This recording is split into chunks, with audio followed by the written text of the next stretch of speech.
Good evening, ladies and gentlemen. The Northrop Music Department is pleased to present poised for your pre-game entertainment the 2018 Big Orange Pride Marching Band. The Northrop Big Orange Pride is under the command of head field commander Haley Mildred, and drum majors are Boozer and Rena Brewer. The director of the Big Orange Pride is Rod Wilson. When you experience a sports injury, muscle, or joint pain, you want treatment right away. Parkview Ortho Express provides same-day orthopedic and sports injury care without referral or appointment, offering diagnostics, x-rays, the region's only body composition DEXA scan right inside of the Sport One Parkview Fieldhouse. Walk in Monday through Thursday, 7 to 7, Friday, 7 to 5, and Saturday, 8 to noon. For more information, go to parkviewsportsmedicine.com/orthoexpress. It's the comets. Comets falling from the sky. Comets falling from the sky. Comets falling from the sky. Comets falling from the sky. Comets falling from the sky. Comets falling from the sky. Comets falling from the sky. Comets falling from the sky. This is the first time I've been able to do this kind of more complete understanding or view of your body. One of the things that's really important about this is that it's kind of legitimizing us as athletes. Parkview Sports Medicine. Game on.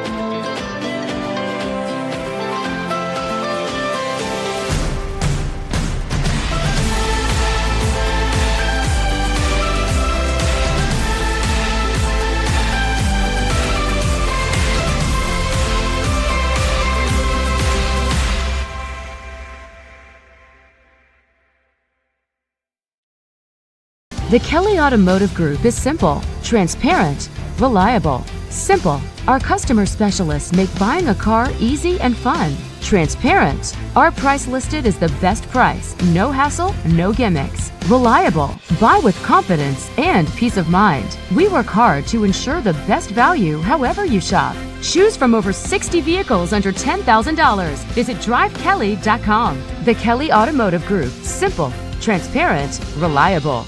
Concussions. They're a concern for parents of athletes in any sport. That's why Parkview Sports Medicine is leading the way with the area's first Concussion Clinic. Our integrated sports medicine team utilizes an innovative, evidence-based approach to manage athletic-related head injuries in those 14 and older, providing comprehensive care to get the athlete you love safely back in play. To schedule an appointment, call Parkview Sports Medicine at 266-4007. Reaching higher, pushing further. Parkview Sports Medicine. Game on.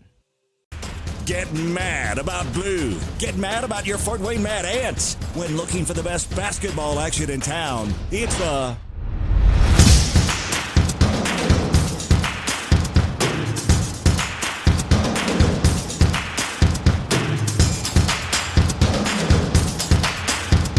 Go to FortWayneMadAnts.com for the complete game schedule. See your Fort Wayne Mad Ants in action. Get mad about blue.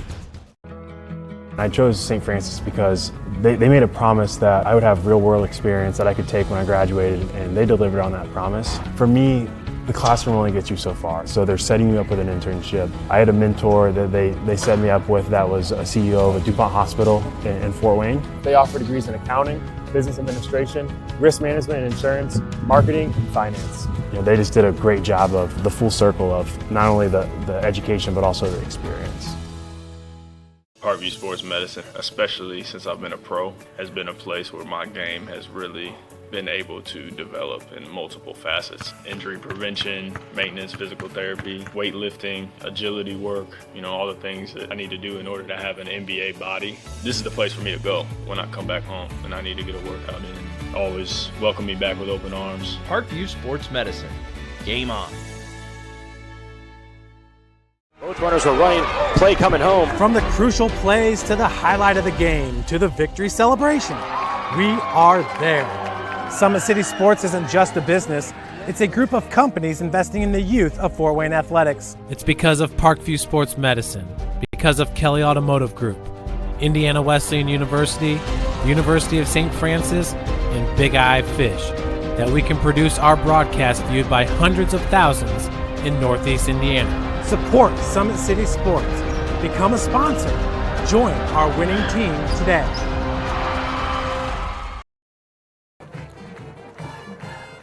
Welcome in, everyone. It is week 8 of Indiana High School football action. We are live from Spoiler Stadium, home of the Northrop Bruins, as the Bruins host the visiting Northside Legends. Live here on SummitCitySports.com. Both teams come in with a 2-5 record. Northside winners of 2 of their last 3, picking up a win last week in their rivalry week game against the Southside Archers. Northrop fell last Friday night to rival Snyder right here at Spoiler Stadium, the shared facility for those 2 teams. If anyone understands that there is inappropriate or unsportsmanlike behavior, please notify the press box or report to any event staff personnel. Please take a moment and note the nearest location. Northside will be led tonight by sophomore Ronald Collins III. The quarterback has thrown for 576 yards this season, leading the way for this team. Also joined in the backfield by junior Alex Holiday Robinson, 950 rushing yards on 140 attempts throughout the season. Robinson has been one of the top rushers in the area. Northrop led by quarterback Bailey Mirzo, the senior. He's thrown for 868 yards on the year, joined in the backfield by junior Jeremiah Green, who's ran for 677 yards and 10 touchdowns. Today's broadcast is brought to you by SummitCitySports.com. Follow us on Twitter at 260sports. Like our Facebook page, Summit City Sports, and be sure to subscribe to our YouTube channel. At Parkview Sports Medicine, it is game on. We are the region's largest integrated sports medicine team, providing athletes specialized services from improving their performance to recovering from injuries. To learn more, go to parkviewsportsmedicine.com. The Kelly Automotive Group is Indiana's #1 automotive group, with over 1,000 new vehicles and 500 pre-owned vehicles to choose from. Please visit drivekelly.com. Simple, transparent, reliable. The world is waiting for you to make a difference in a way that only you can. Discover your strengths at Indiana Wesleyan University's residential campus in Marion, Indiana. Visit indwes.edu.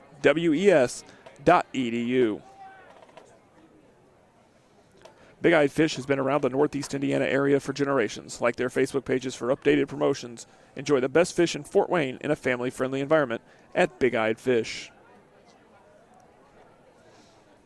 The University of St. Francis offers 100% job employment in select programs and 100% pass rates on many licensure exams. With over 2,300 students, the main campus is located in the heart of Fort Wayne. Visit sf.edu.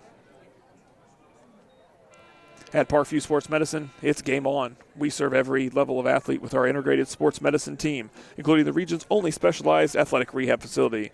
Learn more about our services by logging on to parkviewsportsmedicine.com. Again, we are here at Northrop High School for this Week 8 matchup.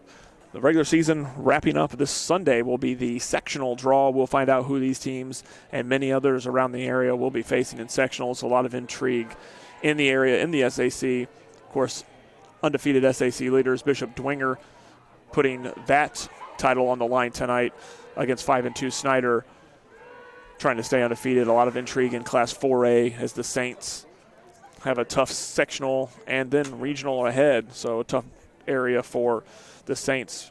Northside and Northrop will await those opponents. As I said at the top of the broadcast, Northside is 2-5. Started the year with losses to Snyder, Bishop Dwenger, Carroll, and Wayne before a 52-49 win in week number 5 against Bishop Luers. Turned a lot of heads. They fell in week 6 to Homestead before picking up the week 7 victory against Southside last Friday night at Chambers Field. Northrop came into the season with losses to Homestead, Southside, and Wayne before a big 41-21 win over Carroll in week 4. They've lost their last 3 to Concordia, Luers, and Snyder. The interesting thing about Northrop is, though they sit at 2-5 with the same record as the Legends, this team has been able to put up a lot of points this year. 231 points scored by Northrop versus just 242 points against. So 2-5, but with a scoring difference of just negative 11 points. They've been able to put up a lot of points, winning and losing efforts. Of course, last week, a tough loss to rival Snyder. Quarterback Bailey Mirzo did not play in that game. They got a good effort out of backup senior Seth Pearson. Mirzo is in uniform and likely to play here tonight for the Bruins. It is senior night here at Fuller Stadium, so we saw a lot of Northrop Bruins honored before the game. A ton of seniors on this team, 20-plus seniors building up here, looking to pick up their third win of the season against the Legends. Heavy task for them next week and week 9 as they will visit the Bishop Dwenger Saints, the SAC leaders. The Saints could be in a position to try to wrap up the SAC next week if they don't do so tonight. So that would be an interesting game next week. This Northrop squad has gotten a lot of effort from Mirzo this year. 59 for 108 throwing the ball, 124 passing yards a game. Also strong on the ground, running for 58.3 yards per game. Thrown for 8 touchdowns, run for 8 touchdowns. So his absence last week obviously felt in the loss to Snyder. Northside's offense, as I talked about, has been led by Ronald Collins III, but also by junior Alex Holiday Robinson. 140 rushes for Holiday Robinson this season, 950 yards on the ground, 135 and change yards per game for Holiday Robinson. Makes him the SAC's top rusher this season coming into this Week 8 game, just third in the area behind Brandon Pruitt of West Noble and Everett Johnson of Bluffton. So Alex Holiday Robinson has been known to put up some big yardage, another big yardage week last week. 200-plus yards in the win over Southside, just 50 yards away from 1,000 yards on the season. He would be the first 1,000-yard rusher in the SAC this year, just the third 1,000-yard rusher in the area.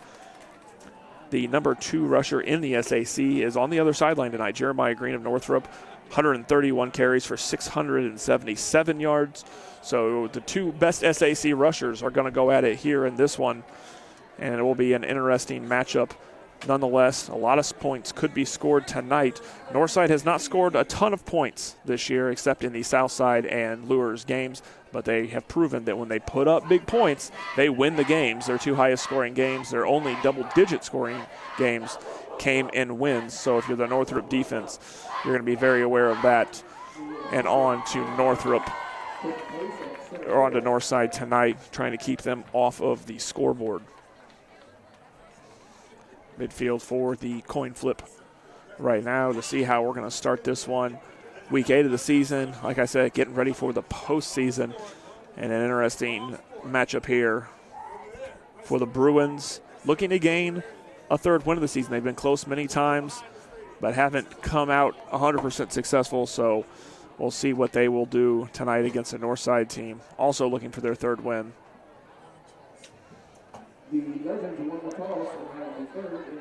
So Northrop will receive this opening kickoff to start this game tonight. Have the first chance to strike against the Legends here at Fuller Stadium. Northrop under head coach Jason Dorfler looking to break through.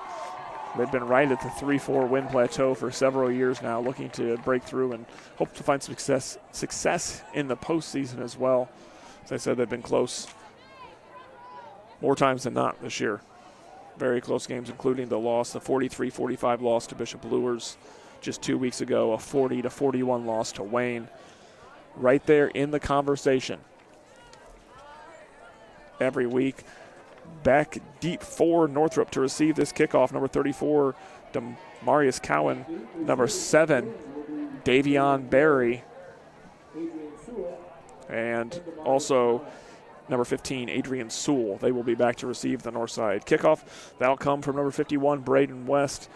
And if we've learned anything about Braden West the last couple of weeks, it is that he has a boot. If it's kickoffs, if it's punts, if it's field goals, Braden West has arguably the best leg in the Summit Athletic Conference.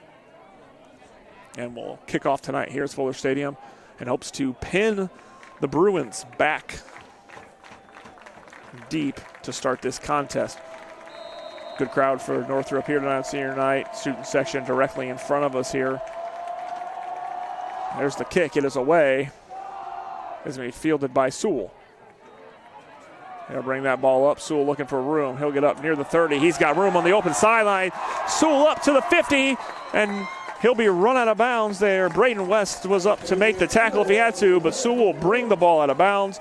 A terrific return to start tonight's game from Adrian Sewell, and he will bring that ball up to the 49-yard line. An excellent field position to start for Northrop tonight. They will take over 1st and 10 here in the first quarter. Bailey Mirzo is back in action there for Northrop. He will be under center. 59 for 108 on the season, 868 yards, good for 124 yards a game passing. He'll hand that ball off. It's like a gain of about 4 there for Jeremiah Green. Green and Mirzo handled the ball the most. Green, 96.7 yards per game on the ground, good for 10 touchdowns on the year. Bailey Mirzo, 58.3 yards per game, good for 8 touchdowns on the year. So that's where they moved the ball on the ground. It's going to be a little slip out here tonight after heavy rains earlier today. There's Mirzo. He's going to pitch that one to Green now.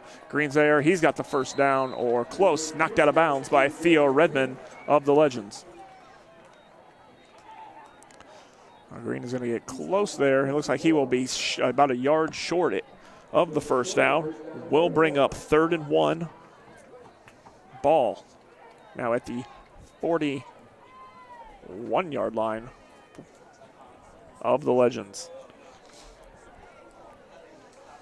Likely to see Northrop keep the ball on the ground through much of this game. As I said, heavy rains earlier today. Looks like it's out of the area, so it doesn't look like we'll see any more tonight. A little slippery here. There's another handoff to Green. He'll go off to the right side. He'll get the first down and then some. Good block. And he'll be knocked down by Theo Redmond. Amarion Green gives him the block to get a couple extra yards. Theo Redmond will be in on the tackle. Redmond is Northside's leader on the defensive end. Averages 10 tackles a game, does Theo Redmond, number 9. He's just a junior.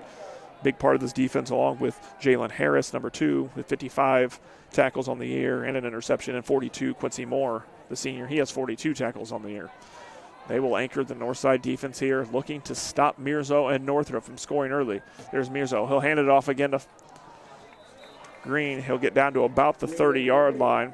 So a gain of 2 yards there for Jeremiah Green. Northside also seeing a great defensive effort this year from senior Trey Scholes. He has 35 tackles, a pair of sacks, and an interception. And sophomore LaShawn Miller, he has 24 tackles on the season. Mirzo will work out of the shotgun. Green joining him in the backfield. Looks like he's going to throw over to 7. That ball is going to be ruled incomplete over to Davion Berry. Berry is Mirzo's favorite target. 36 catches, 542 yards, 5 touchdowns, 77.4 yards per game. The receptions for Davion Berry. Other favorite targets include number 6, Quentin Pettis, number 2, Amarion Green, and number 15, Adrian Sewell. So Mirzo has a lot of options through the air. Keeps this team multifaceted. He's going to keep it. Mirzo's going to get rid of it. He sees Pettis across the middle. That ball is going to be thrown incomplete there. Just past the hands of Quaylen Pettis. Pettis, the number 2 receiver here for Northrop. He has caught 14 passes for 301 yards, 43 yards per game for Pettis receiving. But he also averages 21.5 yards per catch. So Pettis doesn't catch a lot in every game. He usually makes big plays. Here's Mirzo. He'll have to throw on 4th down. He'll get rid of it. They're find Davion Berry. He's going to get up across the 10-yard line. And we will have a 1st and goal situation for Northrop as Mirzo successful on his 3rd pass attempt tonight after 2 straight incompletions, and a big 4th down play for Bailey Mirzo to Davion Berry. Northside now looking to stop Northrop in the red zone. 1st and goal, ball on the 7-yard line. Mirzo takes it. He'll hand it off to Green, and he'll run into a horde of Northside Legends there, led by number 74, Jacob Lambert, the sophomore defensive lineman. And so Green will be brought down Looks like for no gain, so it'll bring up 2nd and goal from the 7. Northrop looking to strike first and early here. Finding success moving the ball on the ground and in the air after a great kickoff return to start the game from Adrian Sewell. Mirzo in the shotgun, joining the backfield again by Jeremiah Green. He'll take the snap. He'll pass it there to Barry on a little bit of a screen curl there, but it looks like Barry will be stopped at about the 5-yard line. So finds success, but Barry wasn't very far around that screen before he threw that ball. So it will bring up 3rd down and goal from the 5-yard line.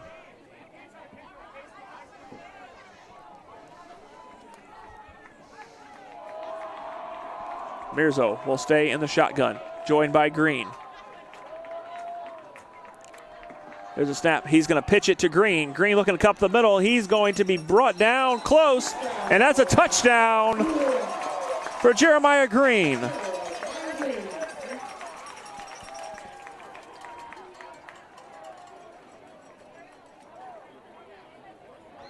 Northrop striking first here. Jeremiah Green on the touchdown. And Northrop in for the extra point attempt.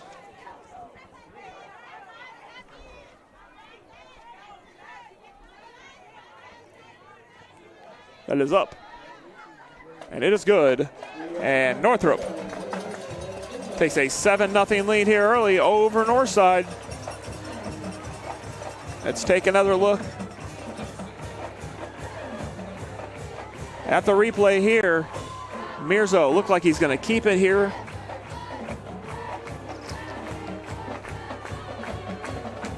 There's a run, little pitch there, Jeremiah Green. Green comes up, Northside comes down on him, but he just gets in past the goal line, and a touchdown for Northrop.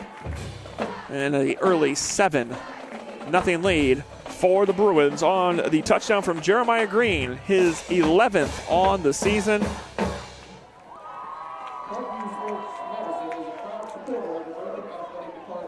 And a big jump out here for Northrop to take the lead early and force the Legends to answer.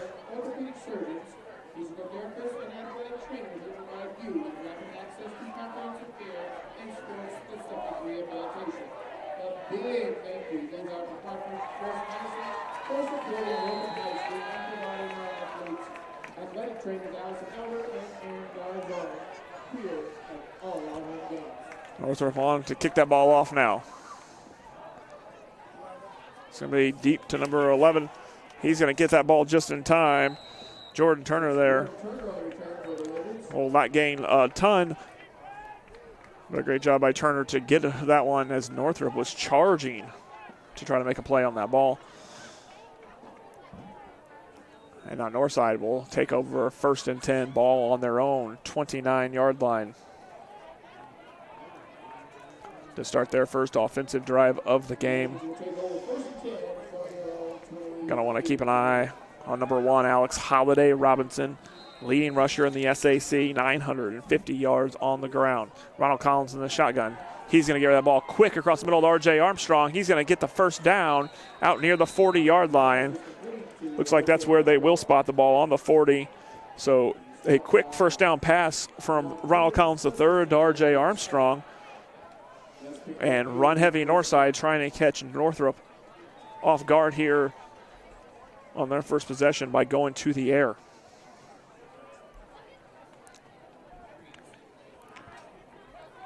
Again, Collins by himself in the backfield. There's Holiday Robinson in motion. He'll fake the handoff. Ronald Collins will keep it on his own. He's going to be brought down after about 7 yards. Tackled there by number 51. That is Alex Satterthwaite. It'll bring up 2nd and 3 for the Legends. Ronald Collins III, 51 for 131, 576 yards through the air this year. 8 touchdowns, 5 interceptions. Vastly improved numbers for the sophomore in his 2nd full year starting for the Legends at quarterback. Here's a snap. Collins is going to go to the air again. He's going to look deep. And he's got Holiday Robinson down to about the 15-yard line. Great pass from Collins out to Alex Holiday Robinson. And a huge first down for the Legends. Holiday Robinson has been a target of Collins this year. He spread the ball out well between Robinson, Antrell Franklin, Jordan Turner, and Preston McElroy. So now here we go. 1st and 10, ball on the 15-yard line. There's the handoff, and Holiday Robinson has nowhere to go, brought down by number 26. That's John Ezra, one of the better players on this defensive end for Northrop. And it'll bring up 2nd and 15 for Northside. Ball on the 20 now. Ezra, 23 tackles on the year coming in this game, 8 for a loss. He just added 1 to each of those. Also has 2 sacks on the year for the Bruins. There's a snap. Another handoff to Holiday Robinson. He'll gain that yardage back and a little bit more there. So Holiday Robinson's going to bring that ball down to about the 9-yard line. So a gain of 6 for Holiday Robinson. Back past the original line of scrimmage. We'll bring up 3rd down and 9 for the Legends.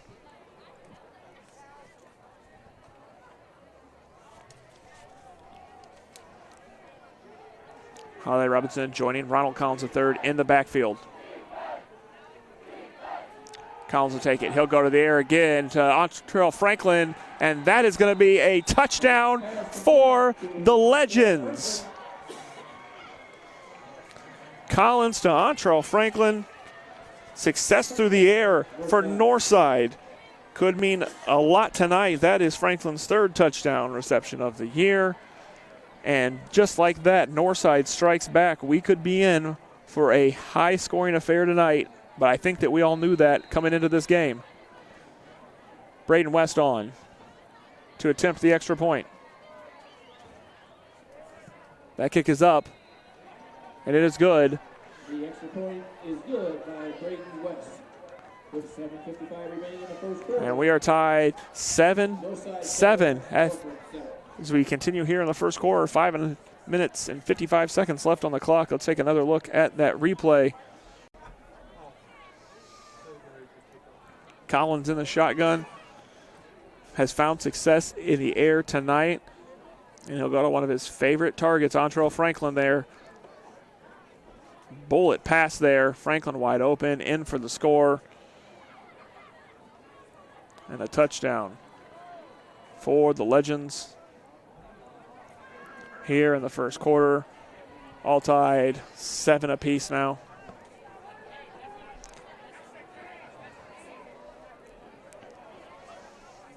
Could be a high-scoring affair, as I said. And this one, teams both capable of putting up a lot of points on the year. Obviously, Northrop has done so repeatedly. 28 points, 40 points, 41 points, 30, 43, and 21. The output for Northrop on the season. Their lowest scoring output coming last week against Snyder. Northside in their 2 wins, 52 and 32 points. So certainly capable of putting up points in bunches as well. West on to kick off. He's going to put that ball deep. It's going to be fielded there at about the 5-yard line. Out here across, he's finding room to run out to about the 30-yard line before being tripped up there. That ball was going to be Damaris Cowan. We'll get the ball out to about the 32, 33-yard line on the return. So Northside stops Northrop from getting as good a field position as they did on the first possession of the game. Northrop quarterback Bailey Mirzo will go back to work here against this Northside defense.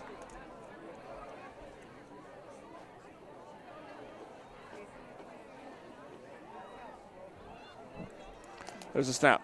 Mirzo, he will fake the handoff. He'll keep it in his zone out to the right side. He'll be knocked out of bounds. On the keeper there, Bailey Mirzo. Knocked out of bounds by number 33. That's Lawrence Davis, the senior for the Legends. Mirzo, the second leading rusher on this Northrop team, is not afraid to take off with it. Both these quarterbacks are capable of running.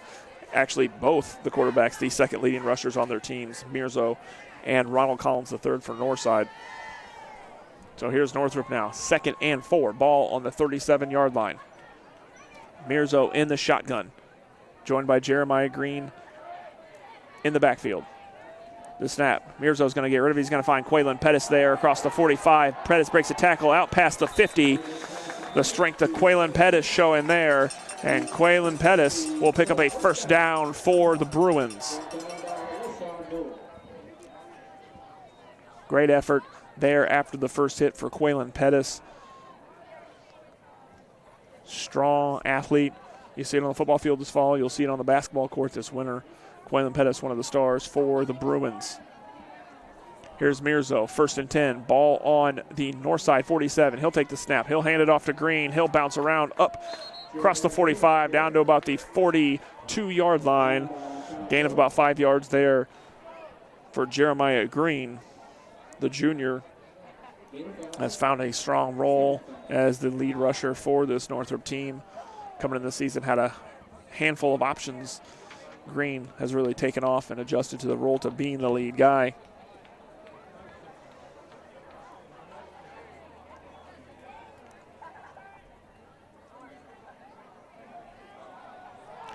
Mirzo looking to go to the air. He's looking for Quaylen Pettis. He's got that out there.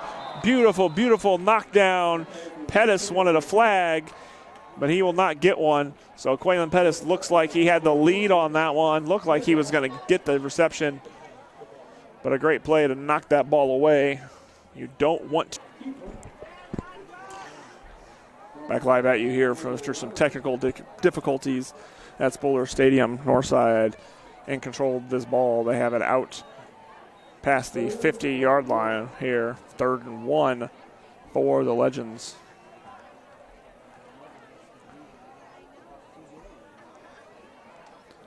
Here, first quarter of action, just over a minute to play. And sorry for the technical difficulties that took us away there momentarily. Collins third in the shotgun. He'll take the snap. He'll hand that ball off to Alex Holiday Robinson, and he'll be stopped. And he will lose about a yard on the play.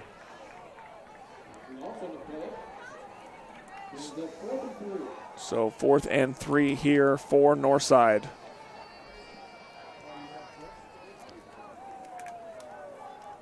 Position that they've been in several times this year. They like to go for it on 4th and 3. This will be no difference. Here's the play. Collins looking to get rid of it. He's going to take it on his own. He's going to be close to a first down. Brought down by number 35. That's Antoine Scott.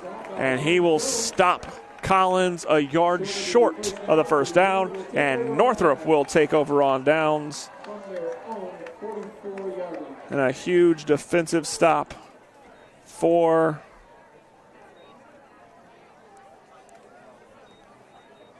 the Bruins on that one. 24 seconds remain on the clock here in the first quarter.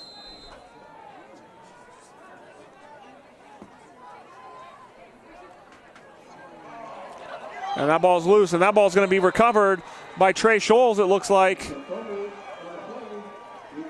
And will be recovered by Trey Scholes at the 40-yard line. So Northside, second life as Trey Scholes picks up the big fumble recovery. Great play from Trey Scholes. And now Northside will have another chance to strike against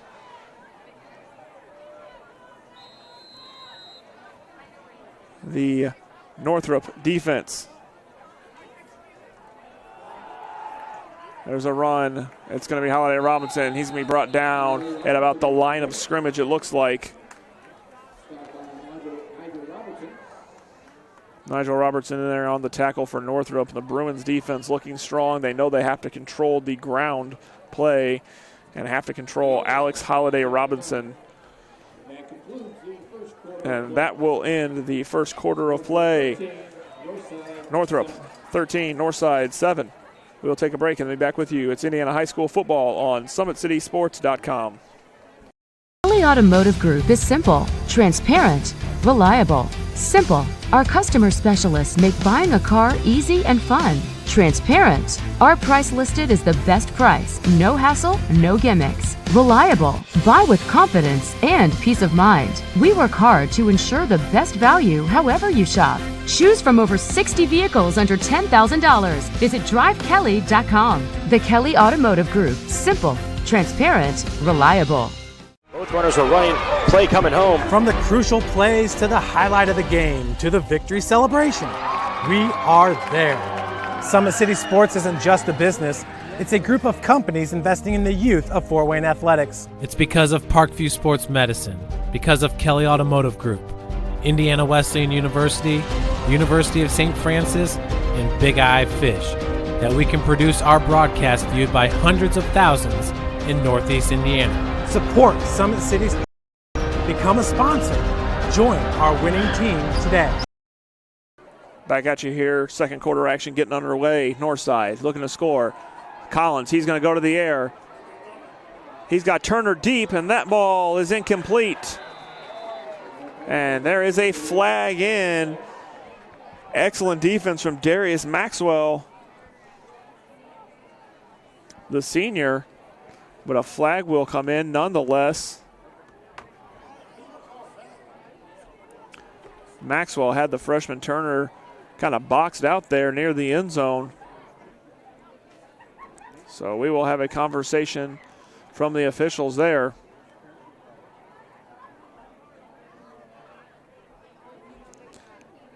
Discussion there with the Northrop sideline. And that will be a pass interference call against the Bruins officially. And another big break for Northside right there, as it looked like Maxwell had excellent position on the play. And I'll move Northside up to the 25-yard line for the Legends, 24-yard line. 1st and 10 now for Northside here in the second quarter. There's Alexander Robinson out the left side. He's got room to go up the left side, and another flag out. And it looks like it will be a hold against Northside as Robinson looked to find some room up the left side, but his play will likely be negated as he got close to the end zone there. It will be a hold against the Legends, so it will bring it back. Robinson looking to pick up some room on the ground as he approaches 1,000 rushing yards on the season. But a hold there will bring it back.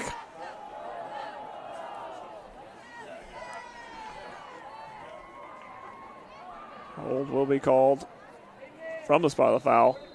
They will still gain some room. About 3-yard gain there officially.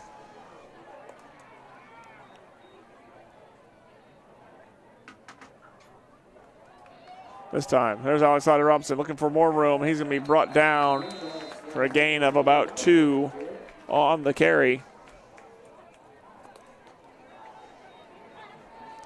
It will bring up 2nd down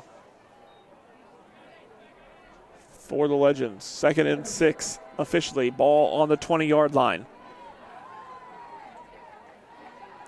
Collins can take the snap. He'll keep it himself. He's got room there across for a 1st down.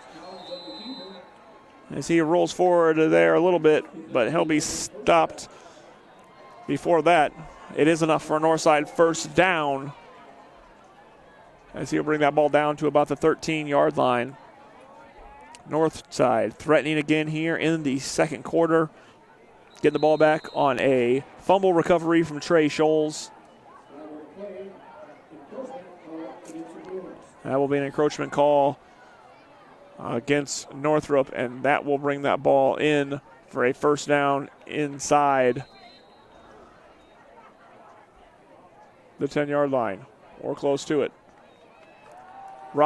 There's a Turner across the middle, and he'll be getting across to about the 2-yard line. Jordan Turner, the freshman, on the pass from Ronald Collins III. And we have Northside 1st and goal.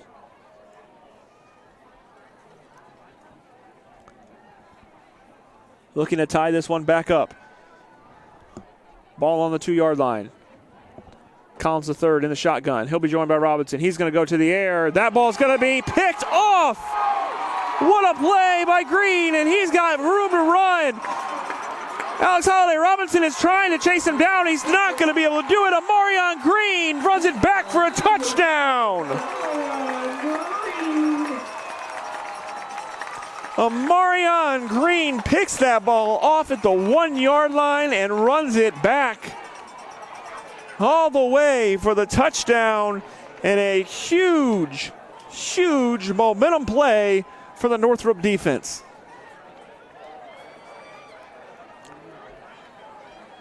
What a play for Amarion Green, a 19-7 lead.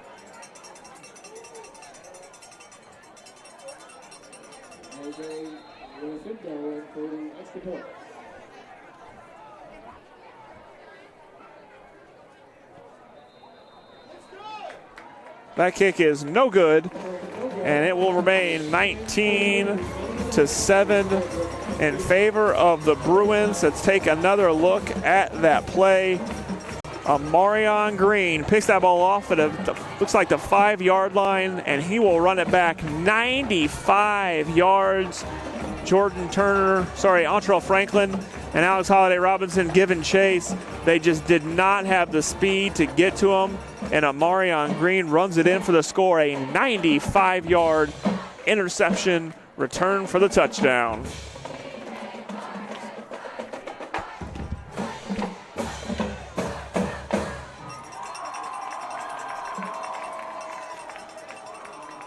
And so Northside got a good second chance there, turning the ball over on downs. A Trey Scholes fumble recovery gets them the ball back. A pass interference call gets them close to the end zone.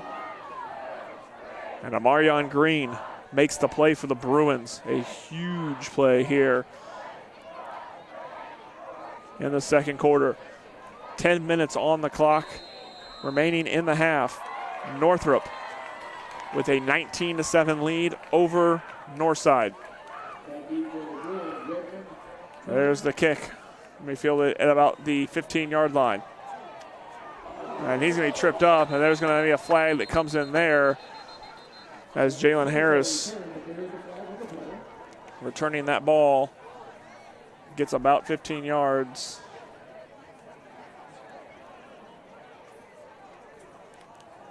There's going to be a hold against the Legends. So they will bring that ball back a little bit here. And Northside has a long field to try to work with here in the second quarter, and important that they strike back. Don't want to fall too far behind.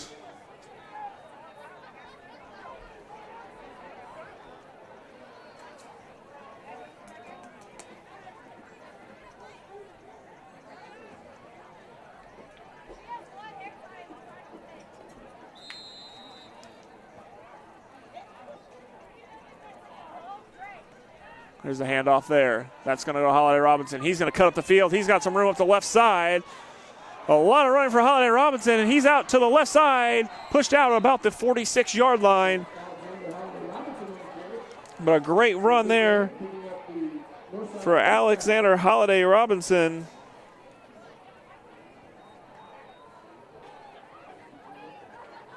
Of about 25 yards. Great play there by Robinson. Brings up first down for Northside. Collins the third in the shotgun. He'll take the snap. He'll hand it off again. Holiday Robinson is going to get about a yard on the play.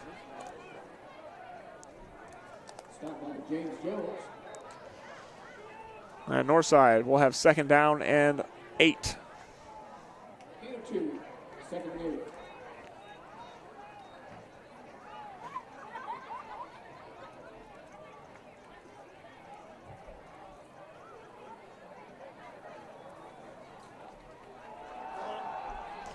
Here's Holiday Robinson again. He breaks out to the outside, out across midfield, and out for more than a first down there. Looks like he'll carry that one about 10 yards. So a great pickup there for Alex Holiday Robinson. He'll take that ball out now. Be spotted on the Northrop 45.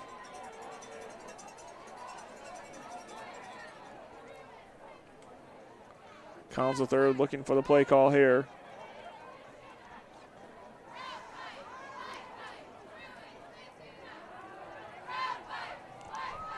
Play clock counting down. Here's Collins. He'll take the snap. He'll hand that ball off. It's Daniel Olds out on the right side. The senior will get that ball past the 40, fights for a couple extra yards. Great job there by Daniel Olds to never go down, fighting the Northrop defense. He will gain about 7 yards on the play, the senior. Number 3 running option for the Legends behind Holiday Robinson and Collins the third. We'll bring up 2nd and 3 for Northside.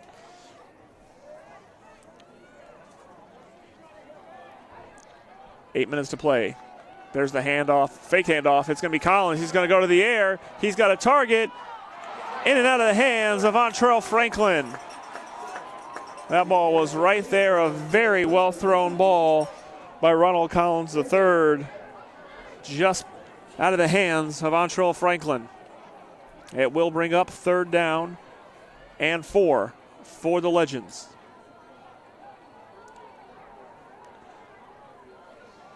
Very important for Northside to be able to strike here after giving up that interception return on the last possession. Collins getting the play from the sideline. Taking a long time for these plays to come in. We're under 7 seconds on the play clock now. Northside needing to get a play off. Collins, he'll get the snap. He'll hand that ball off to Olds. He'll get the first down and more. Daniel Olds finds a seam out to the right side, down to about the 12-yard line. Great job by Daniel Olds finding a seam and making it work. The senior picking up some strong yardage for the Legends, and it'll bring up another Northside first down. That ball will be spotted on the 12-yard line.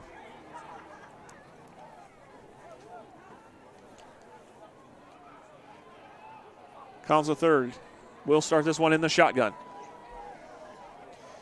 He will have Alex Holiday Robinson in the backfield with him from 12 yards out. There's the handoff. Holiday Robinson, he'll get it up to about the 10-yard line before push backwards. So Alex Holiday Robinson will get that one up to the 10-yard line or so. Looks like it'll be spotted at the 11. And it'll bring up 2nd down and 9 for Northside. Just over 7 minutes remaining here in the second quarter. Indiana High School football on SummitCitySports.com. The Northside Legends trailing the host Northrop Bruins 19-7 here on senior night at Northrop. Collins, he'll take the snap. He'll keep it himself there, and he will be stopped, wrapped up there by number 54. That's Jamarius Thomas.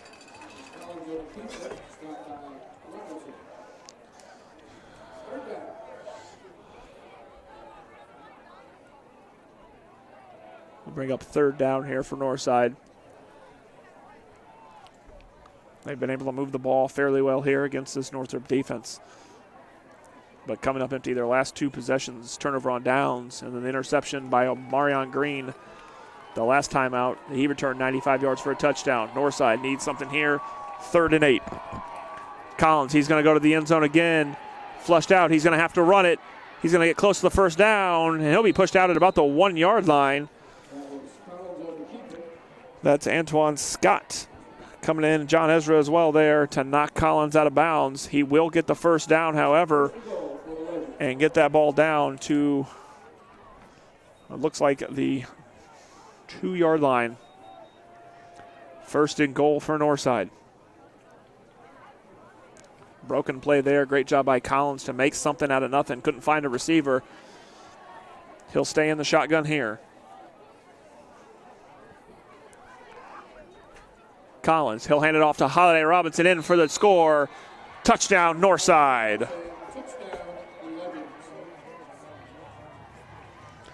So Northside does strike back on this possession. Gets that ball up the field. Great running from Holiday Robinson and Daniel Olds, as well as Ronald Collins there to set it up. And then Holiday Robinson will punch it in from 2 yards out.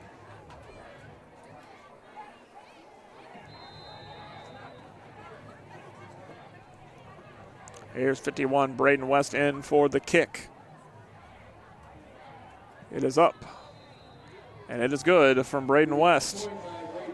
And that makes this a 19-14 game. With 6:07 remaining in the half. Take another look from 2 yards out. It's Alex Holiday Robinson. He'll punch it in for the touchdown. Northside strikes back here early in this one. Good offense from both teams. Northside, however, something to keep in mind. They've only scored double-digit points twice this year. Both of those games wins. Week 5 against Bishop Luers. Week 7 against Southside. Now up to 14 here tonight against the Northrop Bruins.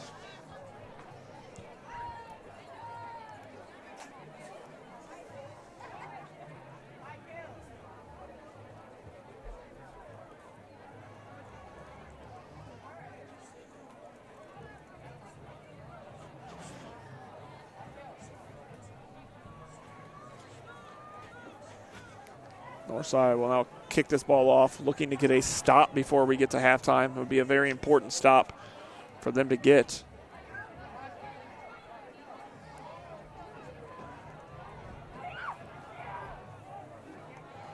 If they could get the ball back here and try to put up another score before halftime, Northside will get the ball to start the second half. There's a little onside kick. It's going to be a flag on the play, as it looks like that kick will go out of bounds.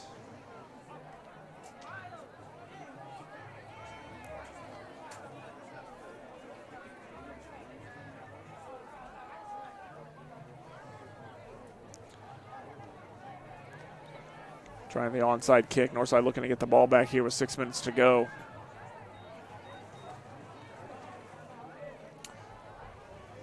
That ball going out of bounds. Northrop will take over here in Northside territory after that ball went out of bounds. Here's Northrop with a chance now to put up some more points before halftime. Here's Mirzo.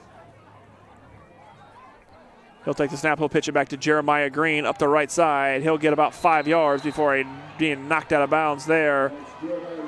Theo Redmond. Trey Scholes there and on the tackle for Northside.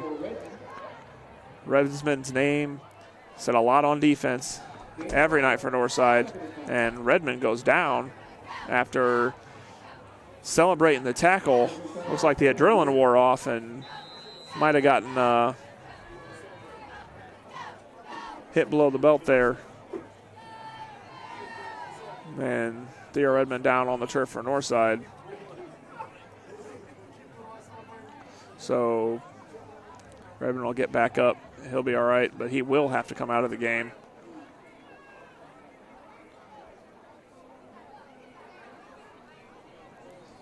So big opportunity for Northrop here. 2nd down and 5. Northside's top defensive weapon, Theo Redmond, has to come out of the game, at least for a play. So big opportunity for Northrop. Mirzo, he'll take that one. He'll keep it. Mirzo up across the middle. He's got the first down, and he'll be tripped up. What a great play from Barely Mirzo before being tripped up by Jalen Harris. It'll be good enough for a first down for the Bruins. Moving those sticks here. Just over 5 minutes remaining in the first half. 1st and 10 for Northrop. Ball on the north side, 33-yard line.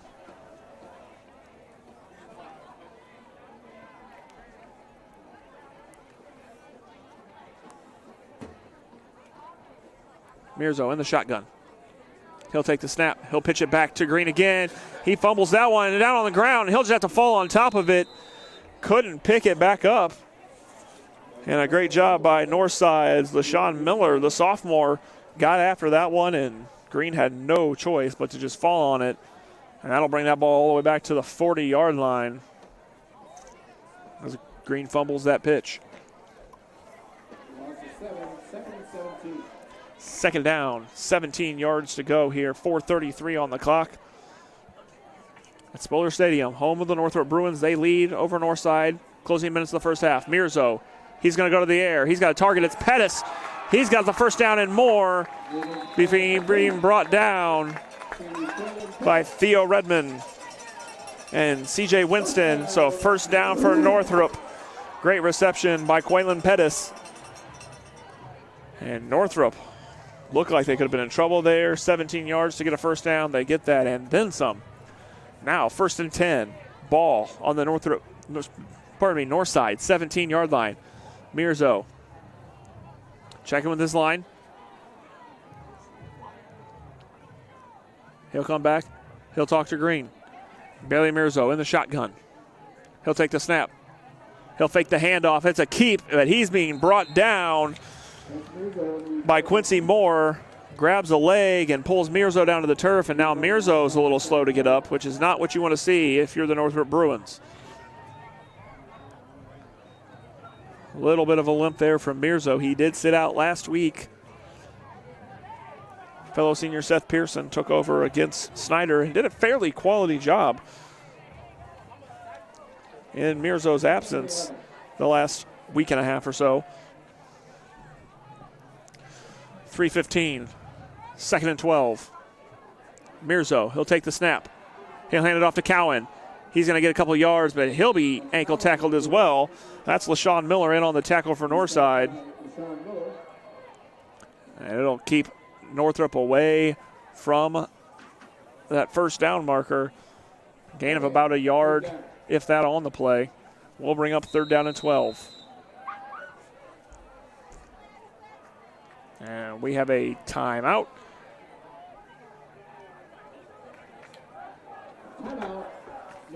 For Northside. We will take it with them. This is Indiana High School football on SummitCitySports.com. Parkview Sports Medicine is an integrated sports medicine team. I mean, I always had my family behind me. I always had my team behind me, but to have staff that wanted the best for me and to get me feeling better the quickest was really reassuring. Parkview Sports Medicine. Game on. The Kelly Automotive Group is simple, transparent, reliable. Simple. Our customer specialists make buying a car easy and fun. Transparent. Our price listed is the best price. No hassle, no gimmicks. Reliable. Buy with confidence and peace of mind. We work hard. Well, not a very long timeout, and we will jump back into the action there. Timeout for Northside to stop the clock. 2:46 remaining. 3rd and 12 for Northrop, looking for another big 3rd down play. Mirzo joined in the backfield by Demarius Cowan. Here's the snap. Mirzo fakes. He'll go to the air. That ball is overthrown and intended for Sewell. Incomplete. Will bring up 4th down with 2:41 left on the clock here in the opening half. And Northrop will make a decision on what they want to do here. And we'll go for it here on 4th down. Mirzo and Cowan still in the backfield.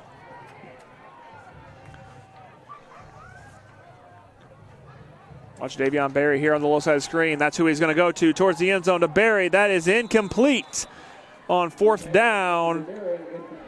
Great coverage from Northside. And they will take over on downs, and a big stop for the Northside Legends with 2:37 remaining.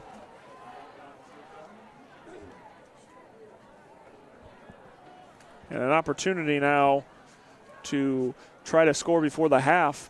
Northside will start the second half with the ball.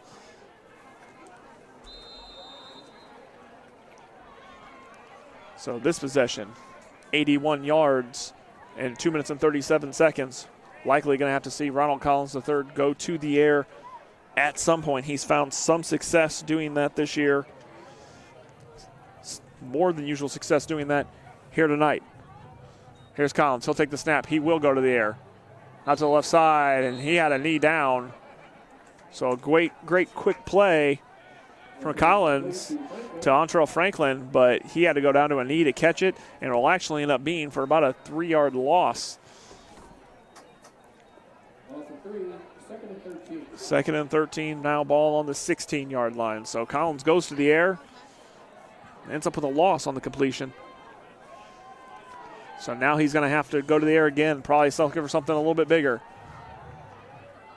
Look at that time. He's going to be flushed out of the pocket, and he's going to be taken down.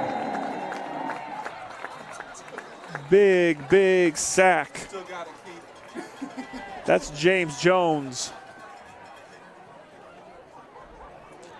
And a huge play for Northrop.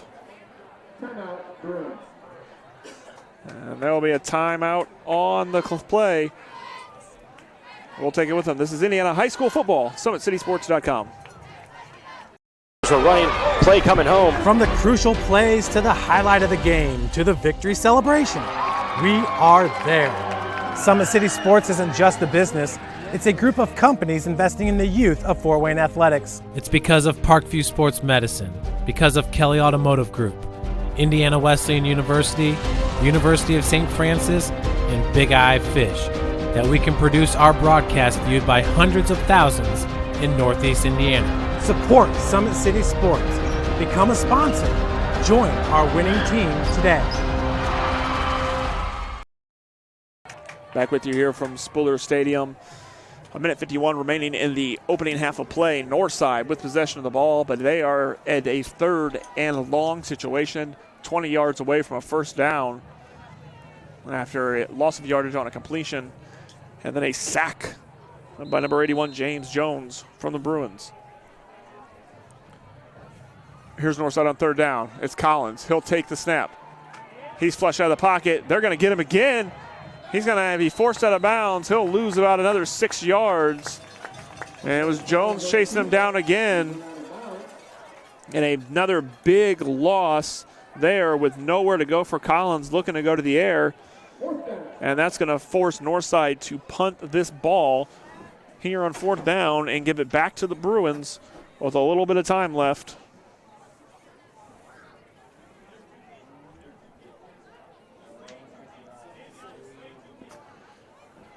It's going to be Quaylen Pettis and Davion Berry back to receive this punt from West, deep in his own end zone.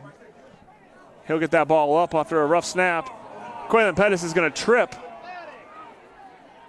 trying to come after it, and that ball will be down at about the 36-yard line. So a high punt from Braden West. Great job to get rid of that ball after a rough snap. And he is down in the end zone.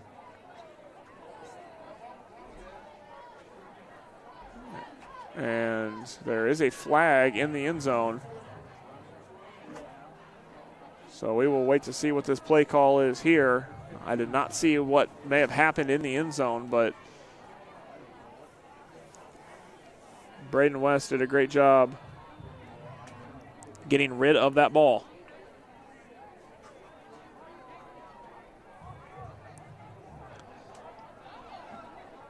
So conversation from the officials here.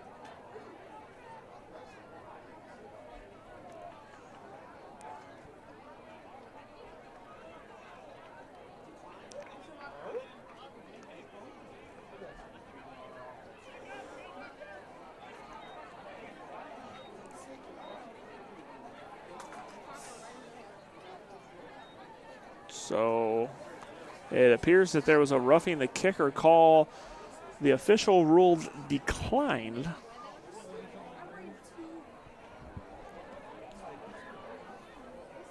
So the conversation there with Coach Mike Brevard.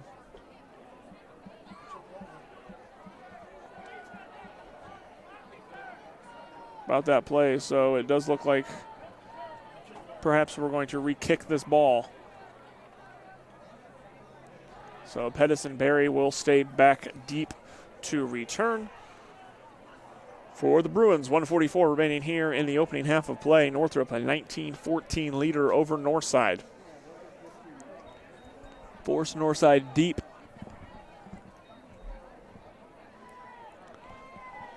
And I can honestly say I'm not really sure what the call actually was on that play, but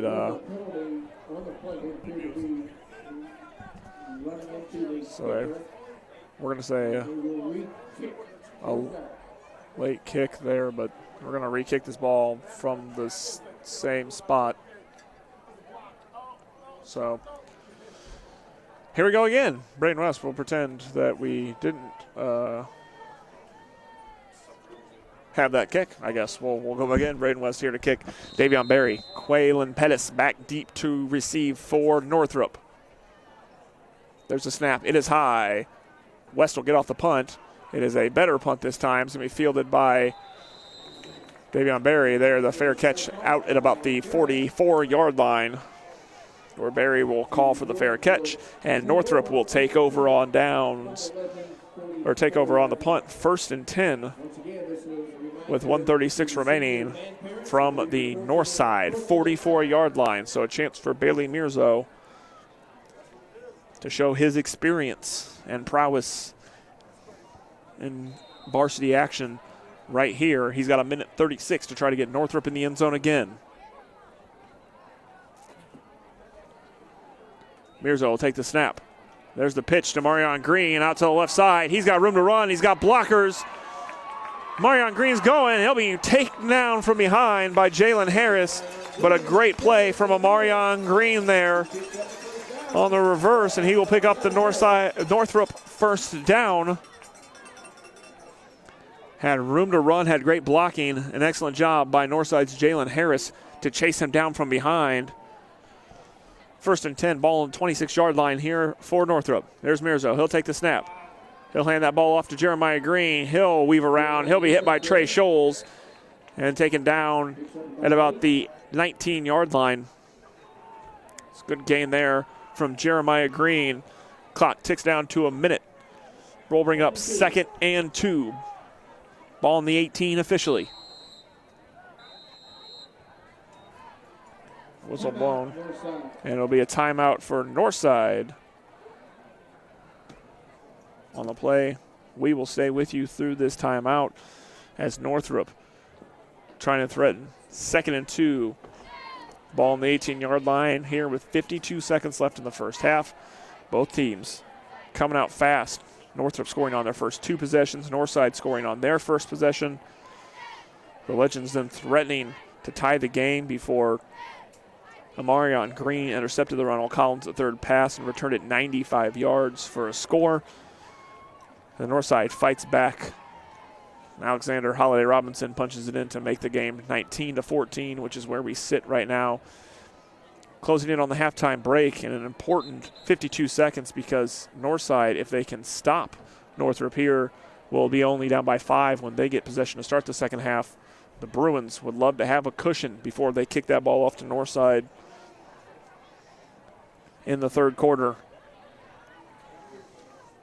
So here we go, 2nd and 2.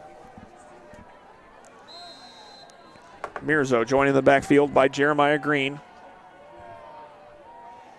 Northrop can still stop the clock. Mirzo will take the snap. He'll hand that ball off to Green up the left side. He's got room to run out down to about the 10-yard line. That's going to be good enough for a first down. So great job by Jeremiah Green.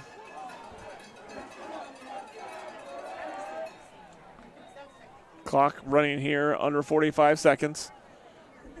Here's Mirzo. He'll take the snap. He'll hand that ball off to Green again up to the left side, looking for room. He'll be stopped at about the 8-yard line by Trey Scholes. And Green and Scholes exchanging some conversation there. And it'll be a timeout from Northrop. As they will stop the clock with 30 seconds left. Ball on the 8-yard line. An attempt to try to get in here. Northside's defense have to be on their heels. Northrop's offense has been very successful this year, moving the ball, putting the ball in the end zone.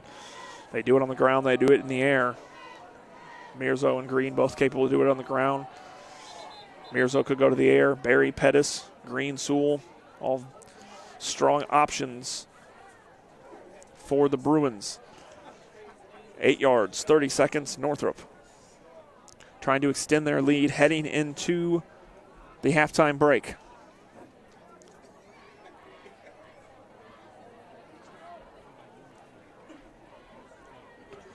Mirzo will play out of the shotgun, joining the backfield still by Jeremiah Green.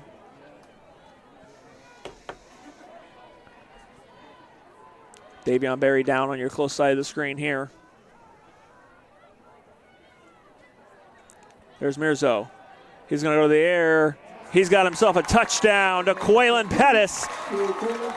Touchdown for the Northrop Bruins. And a beautiful play there from Bailey Mirzo. He knows that he can put that ball in Pettis' hands and trust him with it.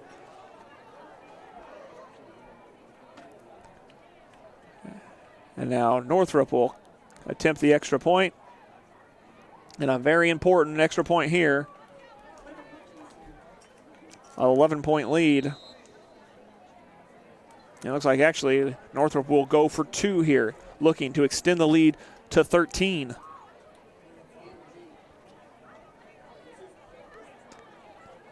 Mirzo again in the shotgun. He'll keep it. Going out to the right side, and that ball is incomplete. Intended for Amayan Green, and so this will stay in an 11-point Northrop lead with 26 seconds remaining in the half. Let's take another look at how they did it. Bailey Mirzo to Quaylen Pettis there, a little stutter. Look at that beautiful catch on the pass from Bailey Mirzo, and Northrop going up 25-14 on that play. Mirzo has found Pettis quite successfully this year. 7th touchdown reception for Quaylen Pettis on the season. And now an important job by Northrop to extend that lead from 5 to 11 here heading towards the halftime break, where Northside will have possession in the second half.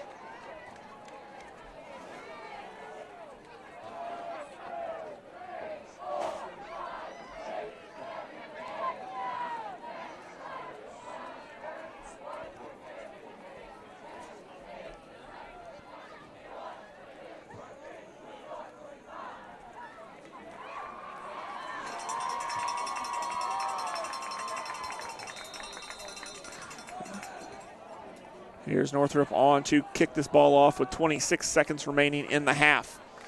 Trying to avoid a big Northside return. That ball will be kicked on the ground intelligently. Trey Scholes will jump on top of it at the 35-yard line. The ball is covered by Trey Scholes. Northside will take over 1st and 10 from their own 35-yard line. Northside will have this ball 1st and 10 now from their own 35-yard line. 26 seconds left on the clock.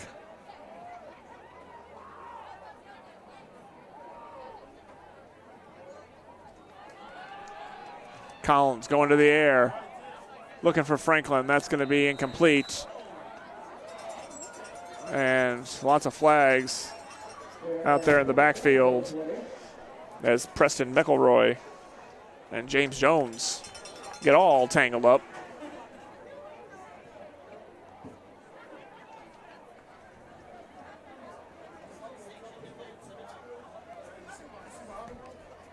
And that will be walked off. The penalty against the Legends. And the hold there against Northside.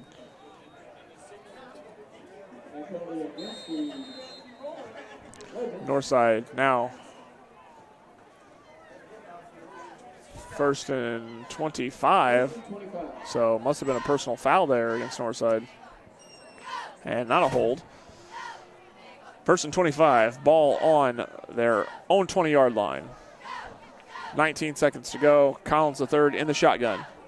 He'll take the snap. He'll throw it over to Jordan Turner here on the near side. Turner's got nowhere to go, and he'll be wrapped up around the 26-yard line. So a short gain from Jordan Turner. We'll bring up 2nd down, but that will be it for the first half of play as the clock hits 0 at the half. Northrop leads Northside 25-14. We will take a break and then be back with some halftime analysis in the second half. This is Indiana High School football on SummitCitySports.com.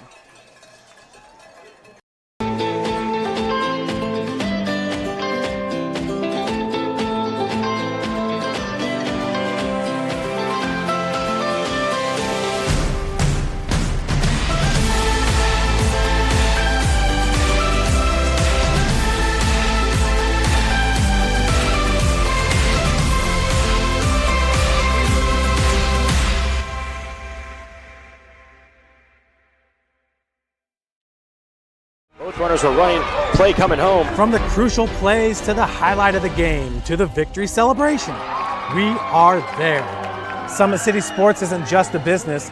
It's a group of companies investing in the youth of Fort Wayne athletics. It's because of Parkview Sports Medicine, because of Kelly Automotive Group, Indiana Wesleyan University, University of St. Francis, and Big Eye Fish, that we can produce our broadcast viewed by hundreds of thousands in Northeast Indiana. Support Summit City Sports. Become a sponsor. Join our winning team today. First, Mannequin escorted. When you experience a sports injury, muscle, or joint pain, you want treatment right away. Parkview Ortho Express provides same-day orthopedic and sports injury care without referral or appointment, offering diagnostics, x-rays, the region's only body composition DEXA scan right inside of the Sport One Parkview Fieldhouse. Walk in Monday through Thursday, 7 to 7, Friday, 7 to 5, and Saturday, 8 to noon. For more information, go to parkviewsportsmedicine.com/orthoexpress. It's the comets. Comets falling from the sky. Comets falling from the sky. Comets falling from the sky. Comets falling from the sky. Comets falling from the sky. Comets falling from the sky. Comets falling from the sky. Comets falling from the sky. This is the first time I've been able to do this kind of more complete understanding or view of your body. One of the things that's really important about this is that it's kind of legitimizing us as athletes. Parkview Sports Medicine. Game on.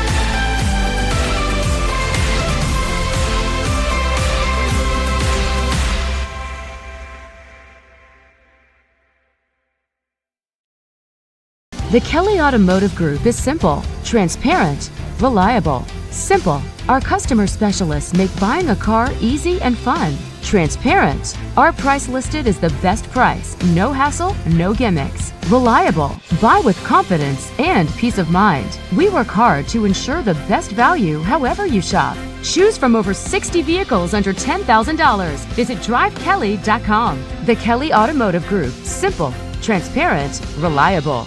Concussions. They're a concern for parents of athletes in any sport. That's why Parkview Sports Medicine is leading the way with the area's first Concussion Clinic. Our integrated sports medicine team utilizes an innovative, evidence-based approach to manage athletic-related head injuries in those 14 and older, providing comprehensive care to get the athlete you love safely back in play. To schedule an appointment, call Parkview Sports Medicine at 266-4007. Reaching higher, pushing further. Parkview Sports Medicine. Game on. Get mad about blue. Get mad about your Fort Wayne Mad Ants. When looking for the best basketball action in town, it's the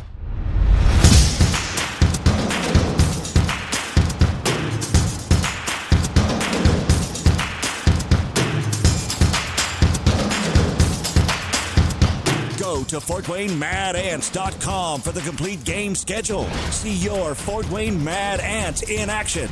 Get mad about blue. I chose St. Francis because they made a promise that I would have real-world experience that I could take when I graduated, and they delivered on that promise. For me, the classroom only gets you so far, so they're setting you up with an internship. I had a mentor that they set me up with that was a CEO of a DuPont hospital in Fort Wayne. They offer degrees in accounting, business administration, risk management and insurance, marketing, and finance. They just did a great job of the full circle of not only the education, but also the experience. Parkview Sports Medicine, especially since I've been a pro, has been a place where my game has really been able to develop in multiple facets. Injury prevention, maintenance, physical therapy, weightlifting, agility work, all the things that I need to do in order to have an NBA body. This is the place for me to go when I come back home and I need to get a workout in. Always welcome me back with open arms. Parkview Sports Medicine. Game on. Both runners are running. Play coming home. From the crucial plays to the highlight of the game to the victory celebration, we are there. Summit City Sports isn't just a business, it's a group of companies investing in the youth of Fort Wayne athletics. It's because of Parkview Sports Medicine, because of Kelly Automotive Group, Indiana Wesleyan University, University of St. Francis, and Big Eye Fish, that we can produce our broadcast viewed by hundreds of thousands in Northeast Indiana. Support Summit City Sports. Become a sponsor. Join our winning team today. Back live from Spiller Stadium here at halftime. The host Northrop Bruins leading the Northside Legends 25-14. A lot of scoring here in the first half for both teams. Parkview Sports Medicine continues to lead the way in Northeast Indiana. Our specialized sports medicine team offers direct access to physical therapy and sports physicians in our new Parkview Ortho Express Clinic located at the Sport One Parkview Fieldhouse. No referral needed, saving you time and money. Visit parkviewsportsmedicine.com to learn more.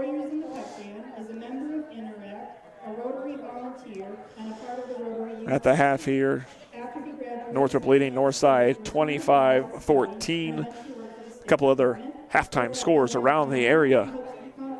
At the half, Snyder and Bishop Dwinger were tied at 7 in a little bit of a muddy game at Zollner Stadium. I think everybody knew it would be. That field doesn't hold up great.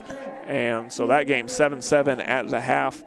Other halftime scores, the Homestead Spartans leading the Wayne Generals 14-7.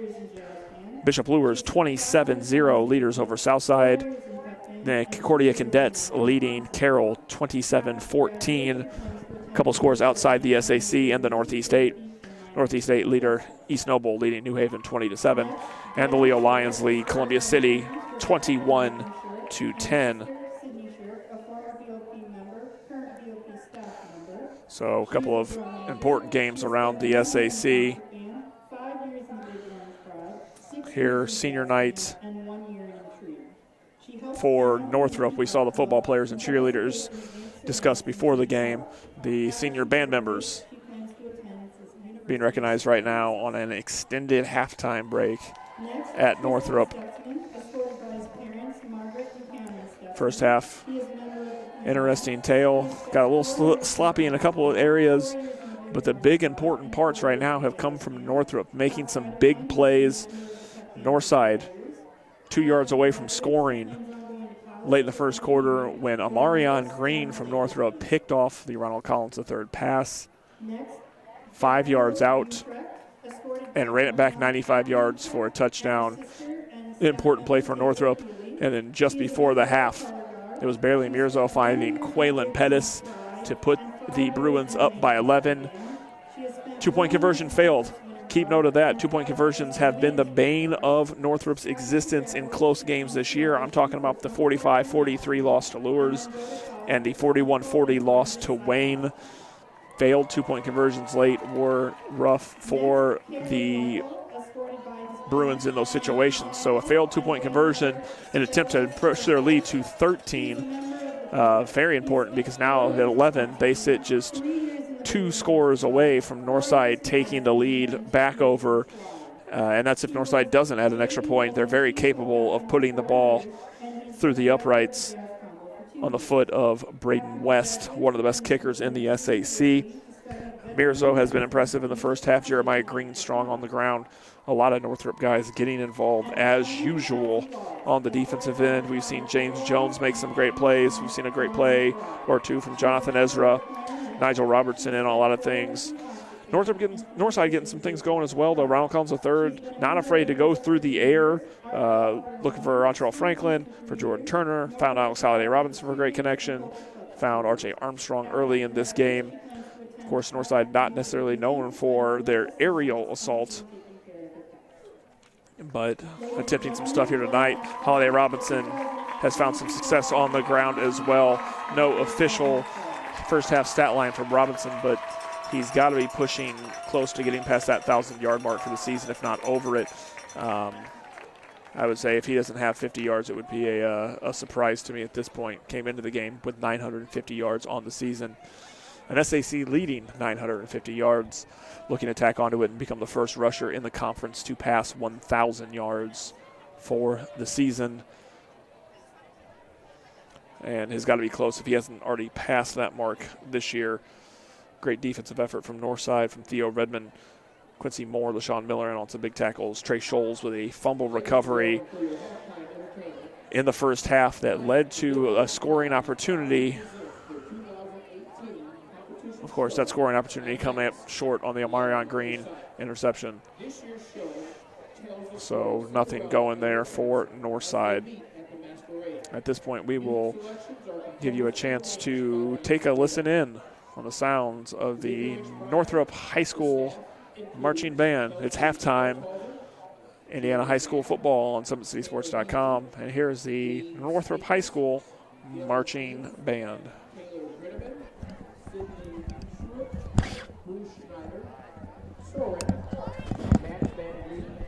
Rachel Laker, Lindsay Lee, Rachel Nielsen, and Nick Orman. The staff assistant is Don Schneider. The director of the Big Orange Pride is Rob Wilson. The Northern Big Orange Pride is under the command of head field commander Haley Millage and drum majors Carter Wilson and Brenna Sherman. Now sit back and enjoy the sights and sounds of the 2018 Big Orange Pride.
Parkview Sports Medicine is an integrated sports medicine team. I mean, I always had my family behind me, I always had my team behind me, but to have staff that wanted the best for me and to get me feeling better the quickest was really reassuring. Parkview Sports Medicine. Game on. The Kelly Automotive Group is simple, transparent, reliable. Simple. Our customer specialists make buying a car easy and fun. Transparent. Our price listed is the best price. No hassle, no gimmicks. Reliable. Buy with confidence and peace of mind. We work hard to ensure the best value however you shop. Choose from over 60 vehicles under $10,000. Visit drivekelly.com. The Kelly Automotive Group. Simple, transparent, reliable.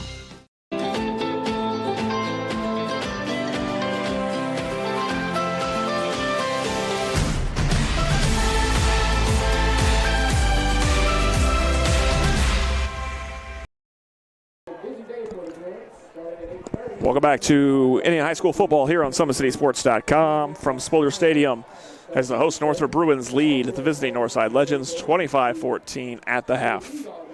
Parkview Sports Medicine is the area's largest integrated sports medicine team, specialized in serving every level of athlete. No matter if they're trying to get better at what they do or recovering from an injury, our experts coordinate your care in state-of-the-art facilities in our community. To start your journey, visit us at parkviewsportsmedicine.com. About 2 minutes left in the extended halftime break. Senior night here at Northrop. A long halftime for senior night and a performance from the Northrop band. Scores from around the area at halftime. The Homestead Spartans lead the Wayne Generals 14-13. Also at halftime, Bishop Luers over Southside 27-0. A third game at halftime, Concordia Lutheran leads Carroll 27-14. And in the third quarter, in a slightly muddy game at Zollner Stadium, the Snyder Panthers and the Bishop Dwenger Saints tied at 7. Northside will have possession when this half kicks off here in about a minute. A chance to strike back if they can against this Northrop defense. Northside passing into double digits and scoring for just the third time this season. The other two times they've done it ended in victories for the Legends, so it's a good sign for them to be able to put up double-digit points against Northrop Of course, the Bruins striking there at the end of the first half on Bailey Mirzo to Quaylen Pettis touchdown. And that was big for them to extend this lead from 5 to 11 as we go into the second half, especially with Northside taking over to start the second half of play. Official update from the Northside stat crew has Alex Holiday Robinson at 48 rushing yards tonight. That puts him at 998 on the season. The leading rusher in the SAC, looking to pass 1,000 yards here in the second half against Northrop, and has had just a terrific season for the Legends, helping them to get to 2 wins. Of course, his biggest games coming in those 2 wins, the 52-49 win over Bishop Luers 3 weeks ago, and last week's 32-18 win over Southside that returned the totem pole to the Legends. As we get ready to kick off the second half of action, and Northside really looking to make some move. It was a rainy day early here in Fort Wayne today. A lot of rain. Fields took on a lot of rain. Smaller stadium actually in pretty decent shape. For all the rain we got earlier, got some sunshine. Temperatures got a little bit higher in the afternoon, and now a decent amount of fog setting in here at Northrop High School as the Legends and Bruins getting ready to kick off the second half. Score from elsewhere in the area. Bishop Dwenger just scored to take the lead over Snyder. That one late in the third quarter, just 40 seconds remaining in the third quarter of the Bishop Dwenger Saints, the SAC leader, undefeated on the season, and that always big game against the Snyder Panthers. Dwenger looking to wrap up at least a share of the SAC with a win. They control their own destiny. Those Saints will host Northrop next week. So big opportunity for them, especially with Wayne, who's behind them in the conference, trailing at halftime to Homestead. So here we go to kick off the second half of action. There's the kick, it stays on the ground. Fielded by Jalen Harris, and he's going to be hit. He'll gain some yardage after that first hit. Jalen Harris has some room up the right side, out near the 50-yard line. So great job by Jalen Harris to bounce off that first hit and get that ball up right around the 50-yard line. Excellent return from Jalen Harris. Those kicks on the ground have kept them out of the bigger returners of Northside. That ball's going to be spotted on about the 48.5-yard line. That's where I'm going to call it here, right in front of us, straight down. More Northside will take over. Here's Ronald Collins III in the shotgun. He's got Holiday Robinson in motion. He'll give it to him, and he'll be tripped up. Nowhere to go. That's number 35, Antoine Scott. It gets to Alex Holiday Robinson, and he will lose 2 on the play. He'll bring up 2nd and 12 for the Legends.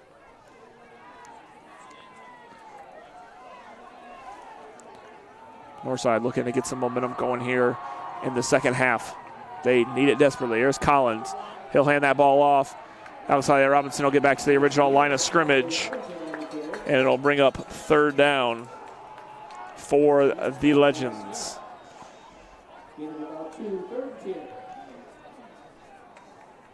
Important 3rd down situation here for Collins.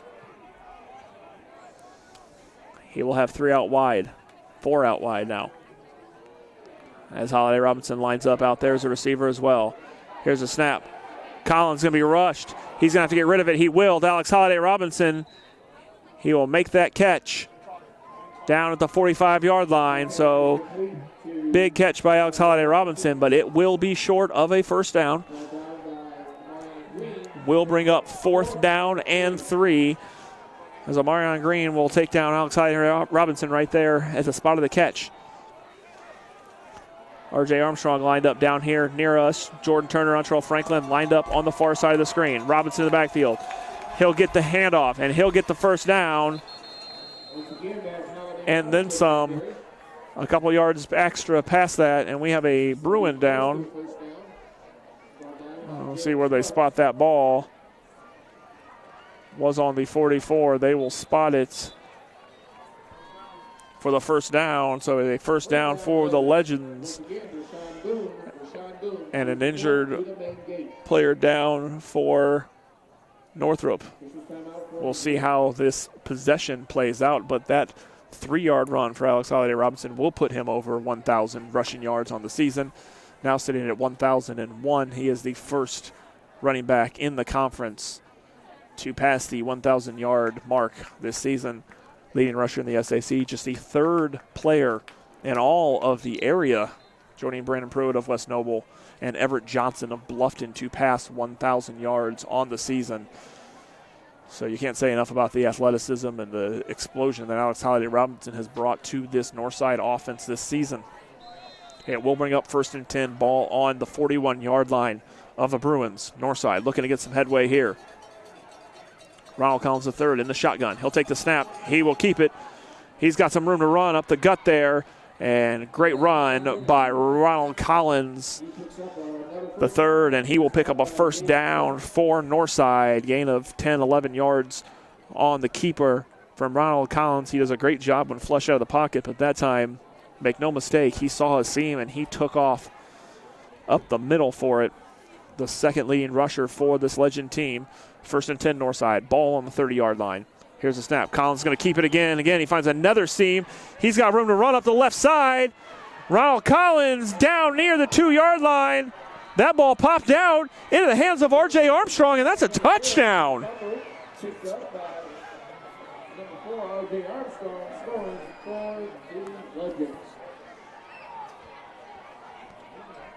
So a great run by Ronald Collins III, and it's R.J. Armstrong that ends up with the touchdown.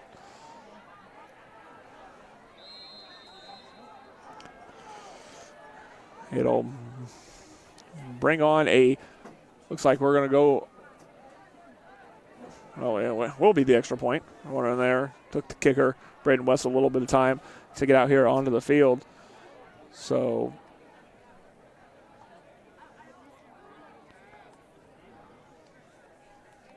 Collins on the keeper, and that one is going to be blocked. Or not blocked, sorry. Apologize for that. The West is good. And Northside will pull back within 4 points here. That's where that 2-point conversion attempt from Northrop right before the half that was no good comes into play. Let's take another look at that touchdown play here. Collins right up the gut, sees what he wants here, cuts out to the left side. Good block from R.J. Armstrong. Ball knocked loose, and Armstrong picks it up and runs it in for the score. Great effort from R.J. Armstrong on all facets of that play. The big block for Ronald Collins III. And then the fumble recovery and the touchdown. And it cuts this lead for Northrop down to 4 points.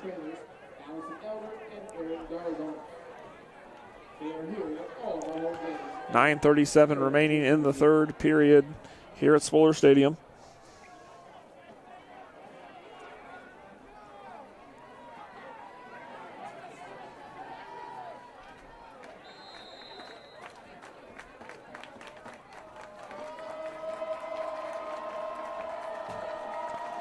Here will be the kickoff from West. Move that one up the right side, and it is going to roll out of bounds on the far side of the field. Adrian Sewell let that one just roll out.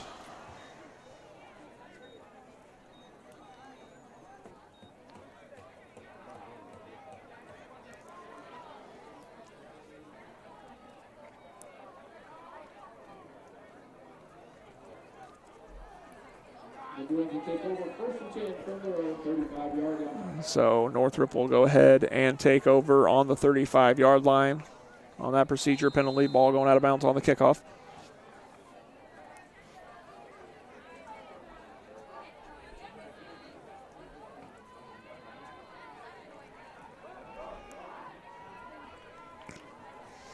Here's Mirzo. He'll take the snap. He'll hand that ball off to Green. Looking for room out to the right side. Got a little bit, and he'll be met by Trey Scholes and Theo Redmond. Sorry, make that C.J. Winston, number 8, and Theo Redmond, number 9, on the far side, near sideline here. We'll bring up 2nd down and 6.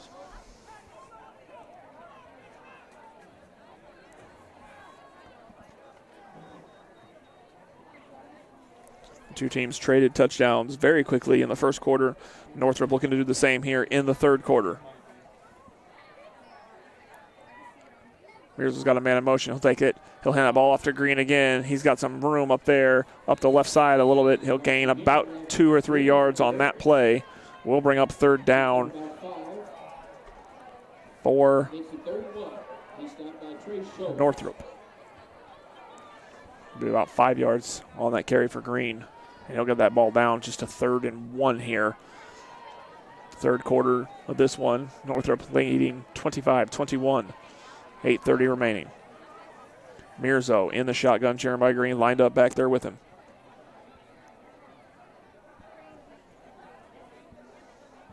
Mirzo takes a snap. He'll take that handoff. He'll keep it on his own out to the right side. He's going to be pulled down by Trey Scholes. And a big 3rd down stop for the Legends and Shoals. Northside, a very young team on both sides of the ball, but it's the senior Shoals that makes a play. We'll bring up 4th down. And about 1, the Bruins will opt to punt.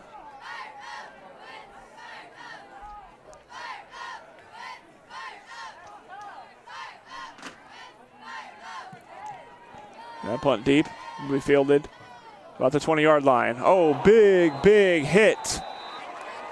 And there will be no return there.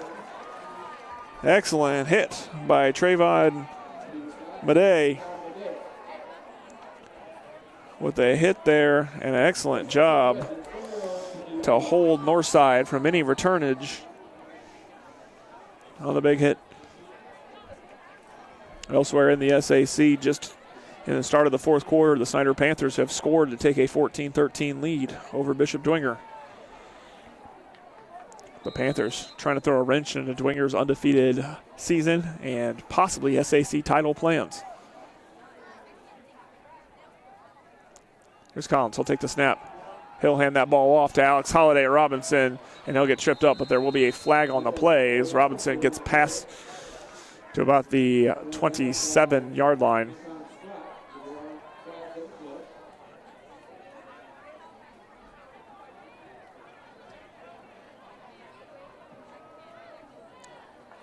So this looks like it will be a holding penalty against Northside. I'll bring that one back on the Alex Holiday Robinson run.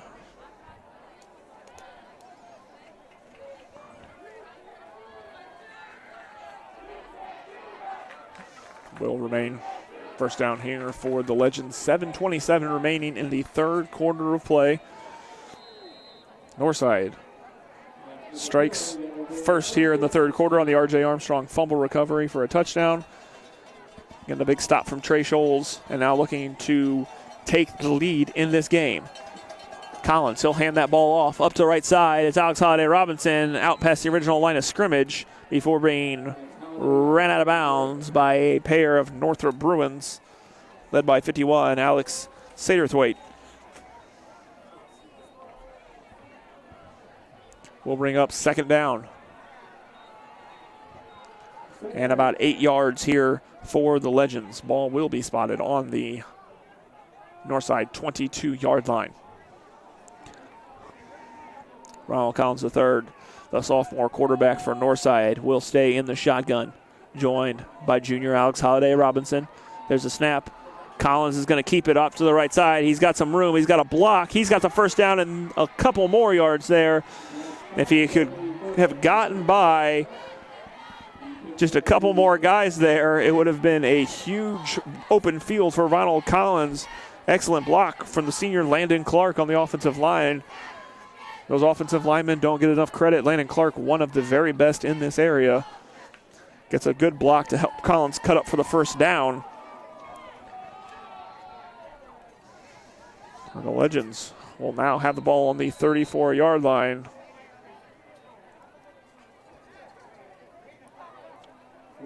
And we will have an official timeout here on the near sideline.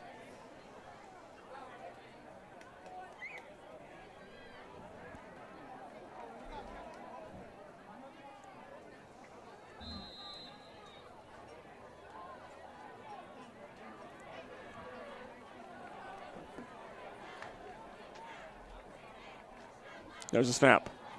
He'll roll out. Will Collins. He'll look to the air. He'll find Franklin off on the sideline just past the 40-yard line. Completes Ontrell Franklin.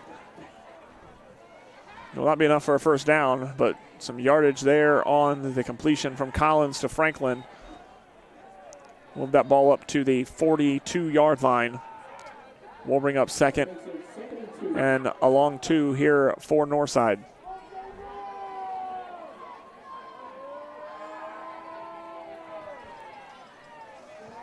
Collins, he'll hand that ball off. It's Holiday Robinson. He'll get up past the first down and move that pile near the 50-yard mark.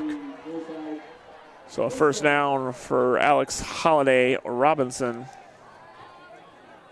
And move that ball out to the 49-yard line.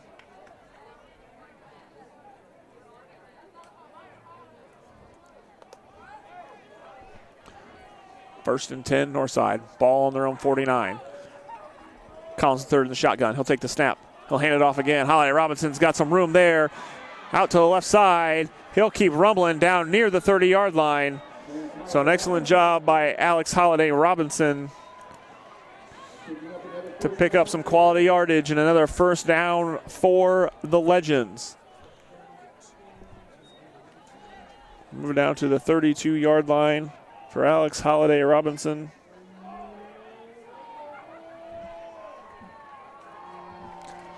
First and 10 for Northside in Northrop territory. Collins will keep it. He'll get over across the 30 down to about the 27-yard line, so about a 5-yard gain for Ronald Collins III. Brought down by several Northrop Bruins there.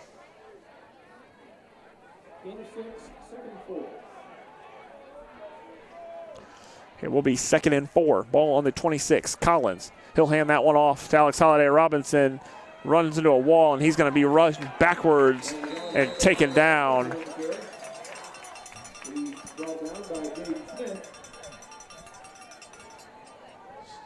So Northrop finding Alex Holiday Robinson there.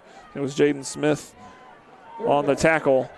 We'll bring up third down and 4 after Robinson runs for no gain. Big third down for Northside. Collins, he's going to look to go to the air. He's going to find himself nobody there after the fake incompletion. Looking for Jordan Turner there on the far side. Will force Northside into a 4th down situation, 4th and 4 for the Legends.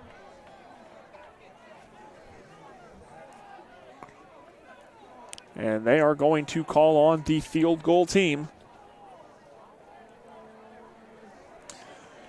And Braden West has himself a leg, folks. And we're going to see right here just about how long of a leg it is.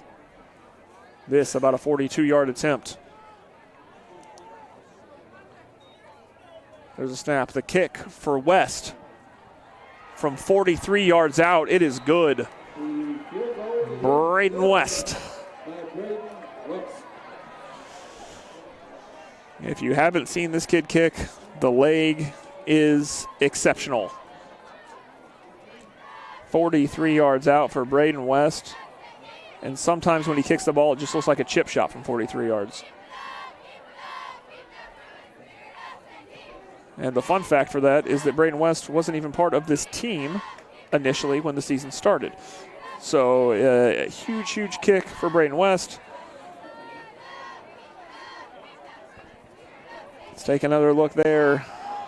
The Northside senior, look at that lay. You can't really see the ball in the fog, but it goes through those uprights with room to spare. And Braden West has made this a 1-point game here in the third quarter.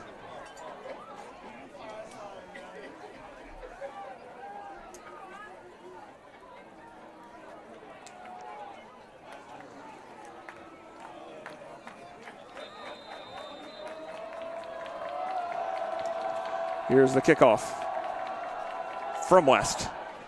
That one's going to be a hard kicked ball. About the 20-yard line by Cowan. He's going to bring that ball up, and he's going to slip up around the 30-yard line. Cowan on the return there for Northrop.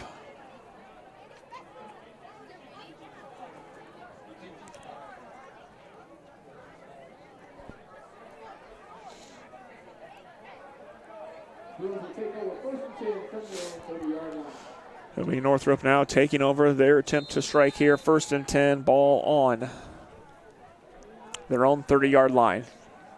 Mirzo, he's got Cowan lined up with him.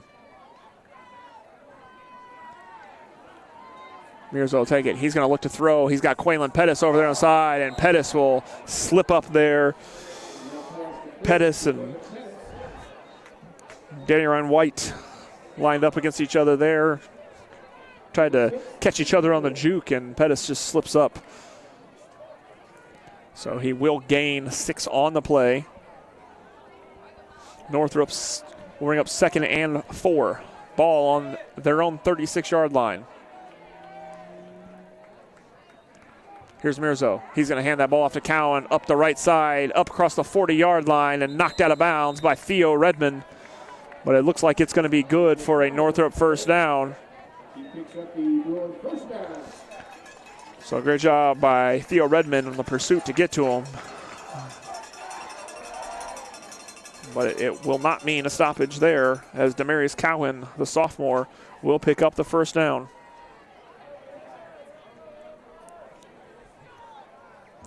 Shootout here is Fuller Stadium. Under 4 minutes remaining in the third quarter. Mirzo and Cowan again in the backfield. Pettis, the receiver on your near side. 3 wide on the far side for the Bruins. Mirzo, he's going to take the snap. He's going to get flushed out of the pocket. Mirzo nowhere to go, and he's going to be tripped up by number 74. That's Jacob Lambert. Lawrence Davis also in on the pressure. Big play by big Jacob Lambert. Just a sophomore. But the 6'4", 260-pound lineman getting to Bailey Mirzo. And let me tell you, that is no easy task. Bailey Mirzo is tricky to catch. There's a reason why he's one of the best multi-dimensional quarterbacks in the SAC, but that sack will bring up 2nd and 18. Ball on the 35. Here's Mirzo. He'll hand that ball off to Cowan. He's up the right side, but he's going to be pulled down at about the 40-yard line. That'll be LaShawn Miller, the sophomore.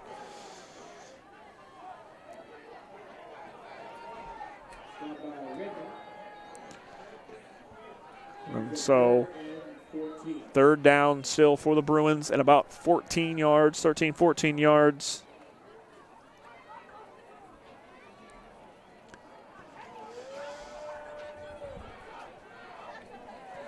Here's Mirzo and Cowan in the backfield.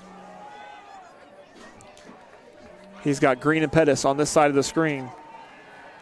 He's going to look to the right side. He's got nowhere to go again. Nowhere to go again. It's going to be Lambert, but it looked like he got a handful of face mask in the process, and we got a scrum at the bottom of that pile and some shoving going on. And a lot of extracurricular conversation, among other things. So there was a face mask there, the sack from Lambert, the face mask, and a little bit extra from both sides there afterwards.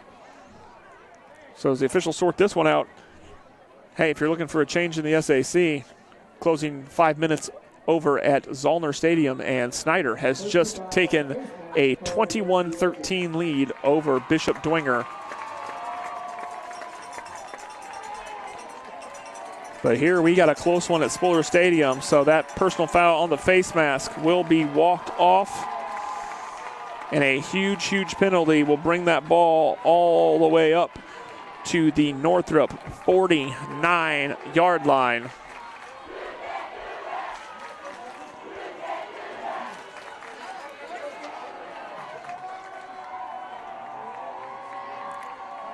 Yeah, we have some conversation here about what the play is here and the thought that it should be an automatic first down. And it will be third down and about 5. No automatic first down on that face mask. So here's Mirzo. He'll take the snap, 3rd and 5. He'll pitch it back to Cowan. He's got room. He's got the first down and then some. Demarius Cowan before being wrapped up and slammed down by Theo Redmond.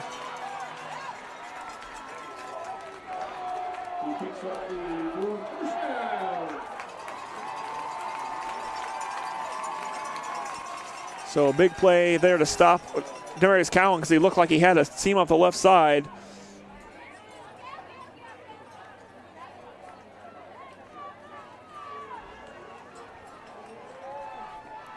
Here's Mirzo on first down. Ball on the 38-yard line. He'll keep that ball. He'll look to throw it. He's looking deep to Quaylen Pettis. That ball is incomplete. Up the right side. Well thrown ball from Bailey Mirzo. Just didn't hit him in his stride. And so it will bring up 2nd down. Under 2 minutes to play here at Spooler Stadium in the 3rd quarter of action. Over at Zollner Stadium, they're the 5-minute mark of the 4th quarter. Snyder leading SAC leaders Bishop Dwenger 21-13. Here's Mirzo. He'll take the snap. He'll go over to the left side to Green. He's got room to run out. He's going to go to midfield. Heavy pursuit, and they'll drag him down at about the 20. Sorry, that's Davion Berry. Lost the number in the fog, but Davion Berry with the great move on the pass from Mirzo cuts up midfield for the first down for the Bruins. And now Northrop looking to regain control of this game.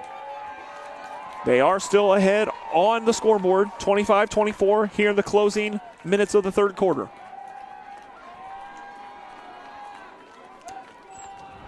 Mirzo. He's got guys out wide. He'll hand that ball off to Cowan, and Cowan will gain about 5 yards on the carry. Brought down by 43, LaShawn Miller of the Legends.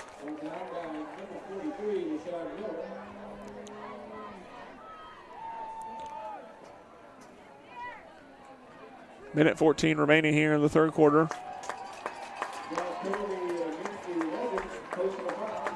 So a personal foul against the Legends here. If you're Northside, this close of a game, you don't want things to get chippy, verbally or otherwise. But that will give Northrop even better field position because they're going to move that ball all the way up to the 5-yard line, 6-yard line. 1st and goal here for Mirzo. He'll take the snap. He'll hand it off to Green, and he'll be tackled down from behind by Trey Scholes. But he will get that ball down to about the 1 or 2 yard line, 1 yard line. And it'll bring up 2nd and goal for Northrop here late in the 3rd quarter. Clock under a minute.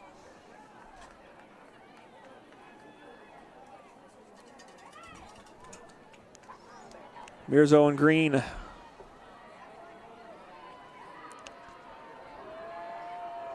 Lined up. Mirzo will take the snap. He'll hand that ball off to Jeremiah Green. He's going to be stopped. It's going to be LaShawn Miller coming up, making a huge play to slow down the Northrop effort there. It will bring up 3rd down for the Bruins.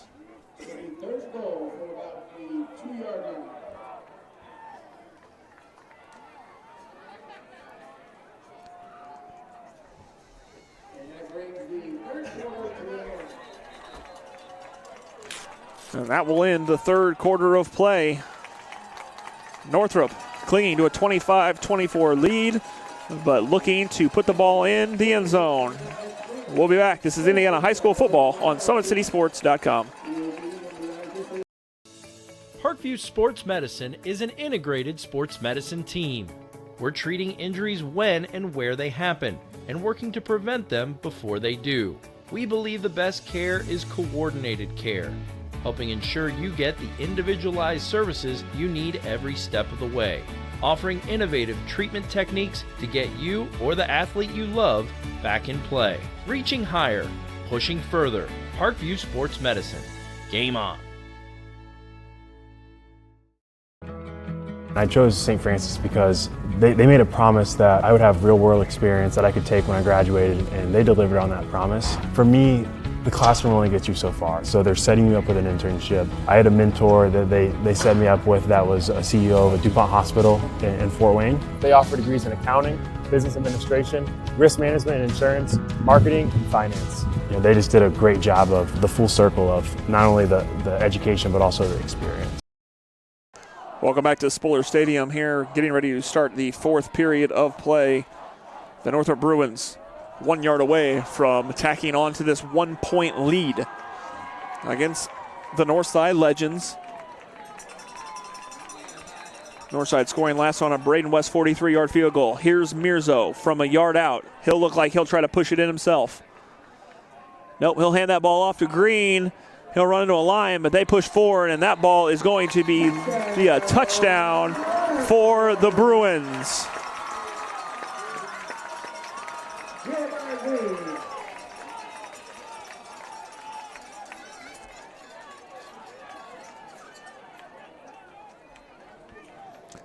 So that will make it a 7-point lead.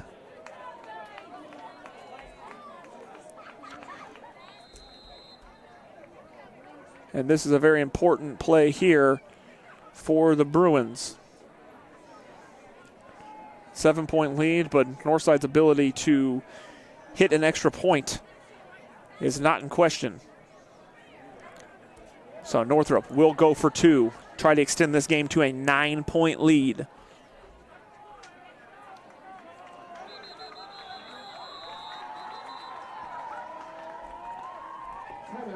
And there will have to be a timeout for Northrop on that situation. A little bit of confusion as to what they were going to run here on the 2-point conversion.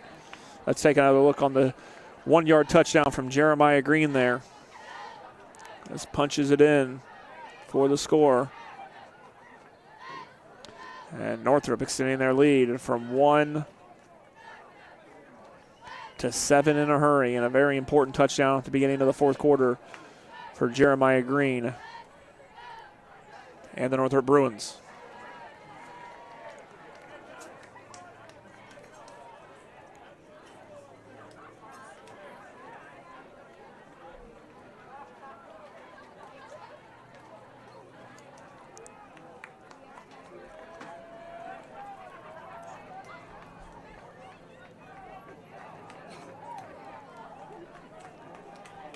So here's Northrop. Going for two, trying to extend this lead. To 9. Mirzo lined up with Green. Mirzo will fumble a snap. And so Bailey Mirzo fumbles the snap, and it's no good on the conversion attempt for Northrop, and that's huge, because that leaves this game at 7 points, and Northside, not one of the teams that's going to struggle to kick an extra point to tie this game up. And also not one of those teams that's going to be afraid to maybe go for two and take a chance to try to get this win.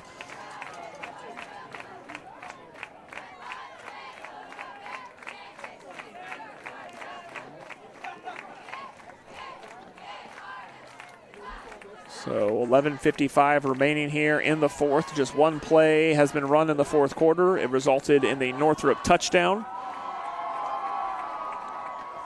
Jeremiah Green's 1 yard run has Northrop up by 7. With the Legends getting ready to take over on this kickoff attempt.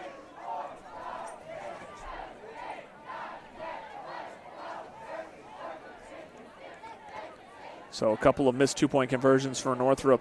They've had some trouble with those throughout the year. Close losses to Bishop Luers and Wayne. Partially decided by failed two-point conversion attempts. They've also found some success in them. But those close games, we'll be reminded by them. The Bruins hoping that this is not another one of those close ones. 11:55 left. There's a Northrop kick to Franklin. He'll field it at about the 13-yard line. Franklin up the left side. The freshman's got some room up the left side. He's got room to run. He's going to be knocked out by the kicker at about the 45-yard line.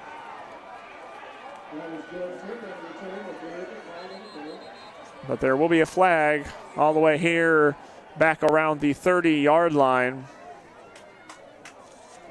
So a great return there by Jordan Turner.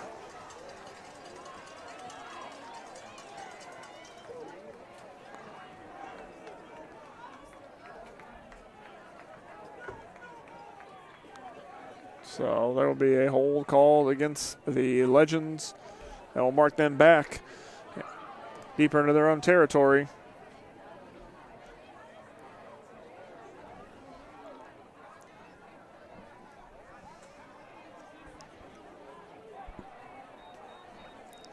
And Northside will take over 1st and 10. Ball on their own 20-yard line. 1st and 10 from the Legends 80 yards to go here to try to tie this game up in the fourth quarter. Good offensive duel between the Bruins and the Legends here. Collins will keep it on his own. He'll look up the left side. He's got some room. He'll gain about 6 yards on the run. That's going to be Antoine Scott on the tackle for the Bruins. 2nd and 2 for Northside. Ronald Collins III. Alex Holiday Robinson, they're lined up in the backfield. Collins, he'll take it. He'll keep that one. He'll roll out to the right side, and he will get rid of that off the hands of Preston McElroy and intercepted. That's Jaden Smith. He's going to go all the way back for a touchdown for Jaden Smith. The second Northrop interception to turn into a touchdown in this game. This time it's Jaden Smith off the hands of Preston McElroy. And a huge defensive play for the Northrop Bruins. It's the 6'2 junior, Jaden Smith, taking that one off McElroy's hands and putting it in the end zone. And that is big for Northrop. It was a great job by Ronald Collins to get rid of that ball, but Jaden Smith makes the play and runs it back for the score. Northrop now leads by 13.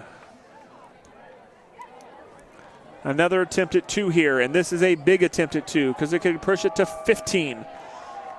There's Mirzo. He'll pitch it over, and he will get close, but short of the end zone there will be Jeremiah Green. So it'll leave this one at 37-24. Let's take another look at Jaden Smith. There you go. See Collins roll out, looking for McElroy across the middle, tipped. And actually looked like it may have been tipped into the hands from his teammate. Jaden Smith runs it in for the score, and Northrop now leads 37-24 here in the fourth quarter.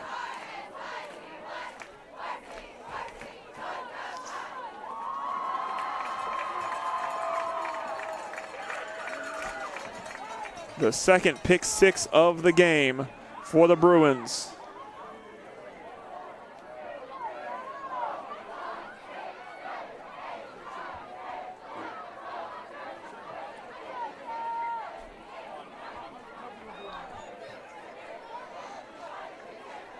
Great play there from Jaden Smith.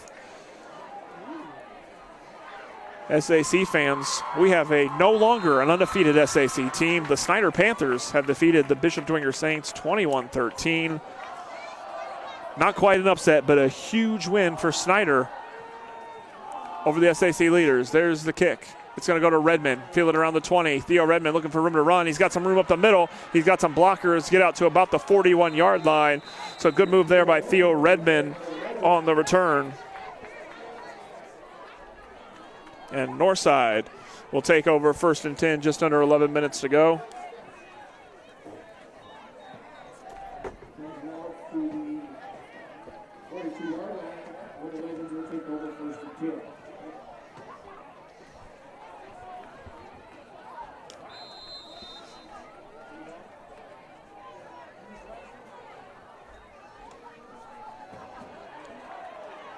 Run, he'll just slide up there.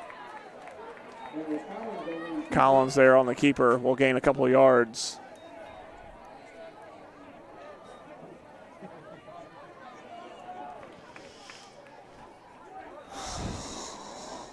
A little bit of a slick turf.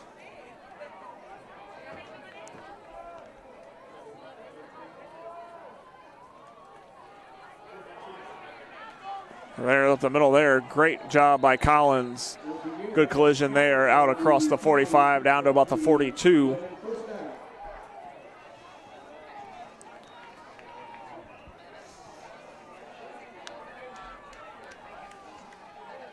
And bring up 1st down for the Legends here.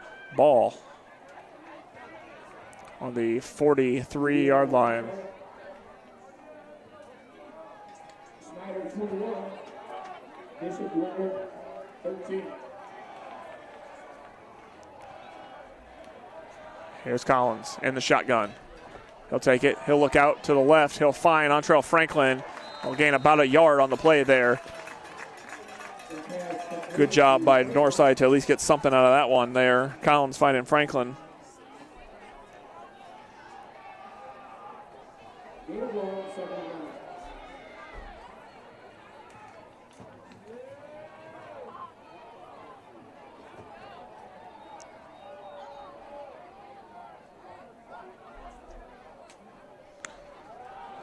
There's the keeper from Collins. He'll get out just past the 40-yard line. That'll bring up 3rd down for the Legends.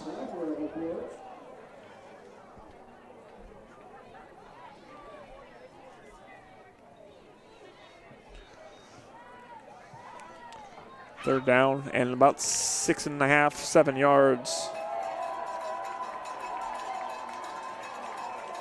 for Northside. Big play here. It's Collins. He'll keep that one off the handoff. Get up there, and he will be brought down from behind by number 53. That's Nigel Robertson, the junior, and he will stop Collins and Northside short of the 1st down. Great play by Nigel Robertson.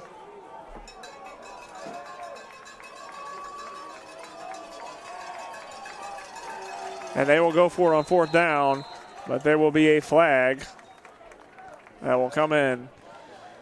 And that illegal procedure will push Northside back 5 yards. We'll bring up 4th and 9. And decision time here with 8:23 to go. But a 13-point deficit. Northside will go for it on 4th down. Ball on the 42. No other options really here. You don't want Northrop to run down the clock with their running game, even if you would score. So you definitely don't want to put the ball away. Here's Collins on 4th down. Big movement here. He'll go deep. He's got a man. It's Turner, the freshman, for the touchdown. Ronald Collins to Jordan Turner. And Northside strikes back on a very important play on 4th down. Collins right into the open, waiting arms of Jordan Turner.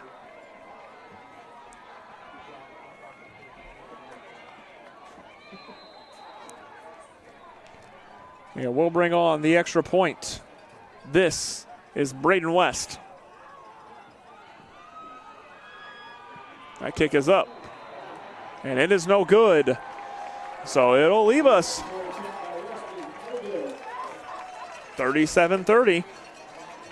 And a very important potential miss there from Braden West with 7:52 remaining in this game.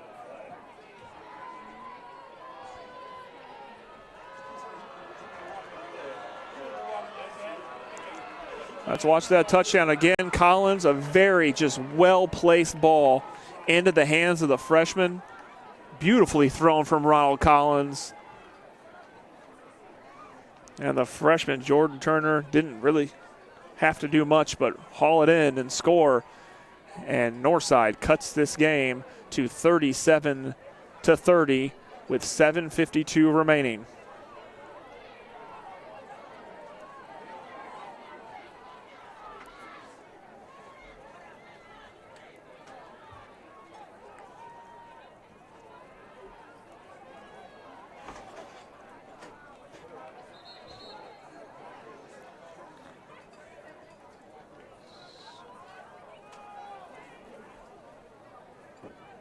Northside now needing to make a defensive stop here.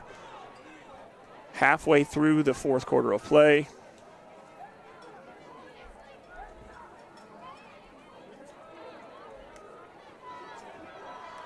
And a great offensive effort from Northside. Big kickoff coming from Braden West. You want to kick it deep. You want to keep it in bounds. There's a return from about the 5-yard line. Davion Berry is going to come out. He's going to be hit about the 30 and drugged down. That's going to be Trey Scholes on the hit. So Davion Berry gained a little bit of yardage there.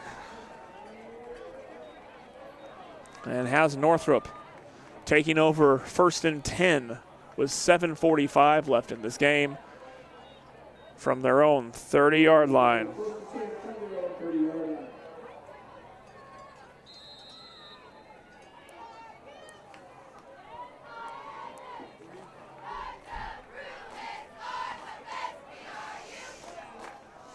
There's a snap. Mirzo, he'll hand that ball off. Great job by Jeremiah Green up just past the 40-yard line, taken down by Theo Redmond. He will be past the first down, so great effort by Jeremiah Green. Great job by Theo Redmond to get in there.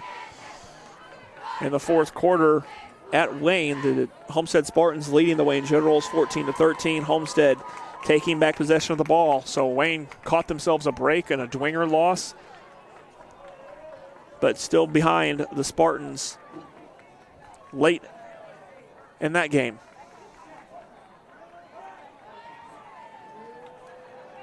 There's now Mirzo. He'll keep it on his own here out to the left side. CJ Winston there will make first contact, knock him out of bounds.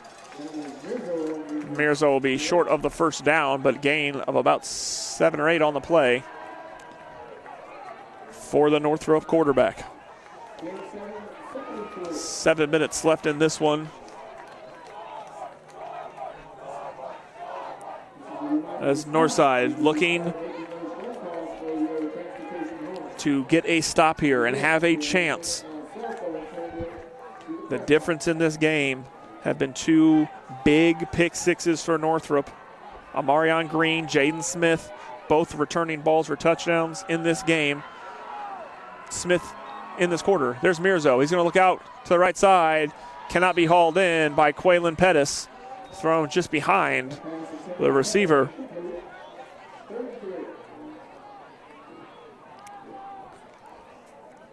So an incompletion there will bring up 3rd down for Northrop. Just under 7 minutes to go in this one. Mirzo joined by Jeremiah Green in the backfield.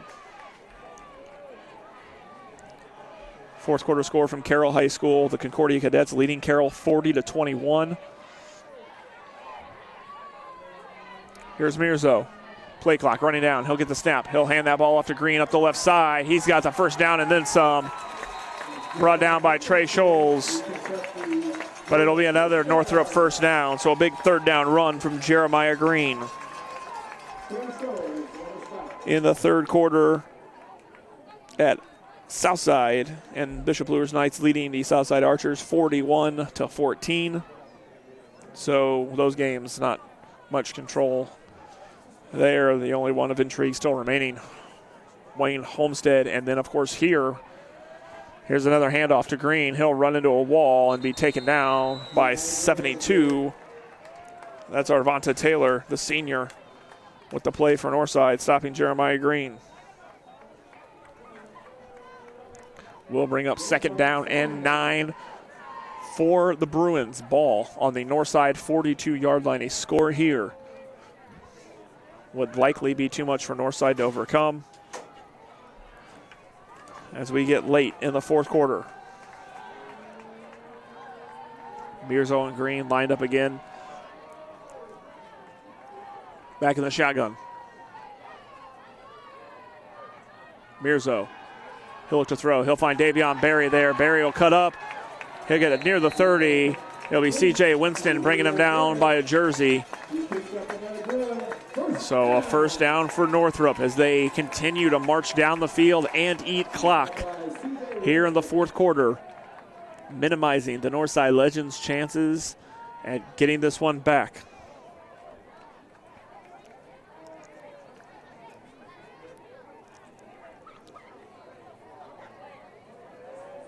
Again, if you're Northside, you don't want this game to come down to the fact that you had those 2 pick sixes, especially with one, the ball on just the 2-yard line. Here's Mirzo. He'll hand that ball off to Green. He'll get to elude him off to the right side. There's Jeremiah Green. He's going to haul it into the end zone. Big touchdown for Jeremiah Green. And that should put this game out of reach as Jeremiah Green, the number 2 rusher in the SAC, rumbles that one in for a score. What a play for Jeremiah Green, and a critical score for Northrop to extend their lead. And familiar Northrop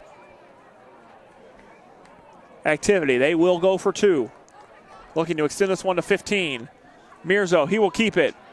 Rolling out, he's got nowhere to go, and he'll be knocked down by Quincy Miller. So this one will stay 13-point contest, 43-30. Northrop in control.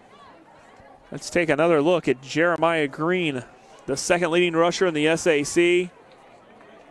Rolls out, evades one tackle, cuts up, and just gets by Theo Redmond in for the score.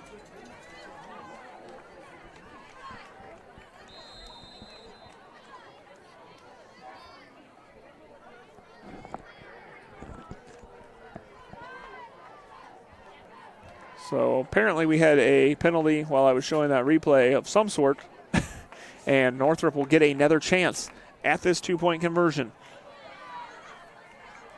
Mirzo, he'll throw that ball over the top. That'll be knocked away out of the hands of Amarion Green. So it will be 43-30 as Northside will take back over possession of the ball with 5:13 remaining.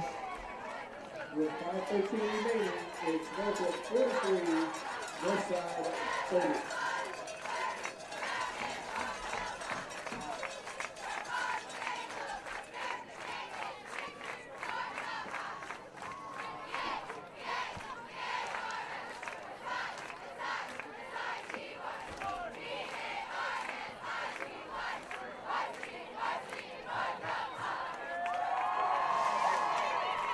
.5:13 remaining in this one.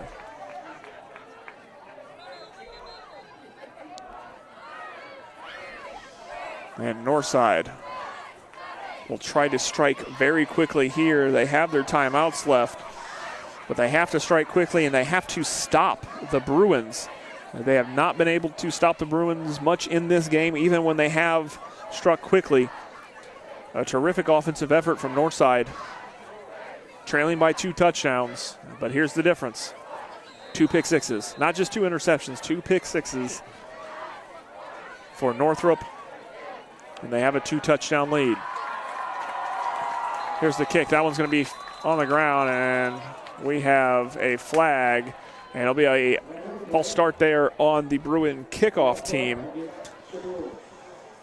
And that'll push them back, and we will re-kick this one. 5:13 remaining in the fourth quarter here at Spooler Stadium. Senior night. Northrop trying to send their seniors out with a win here on their home field.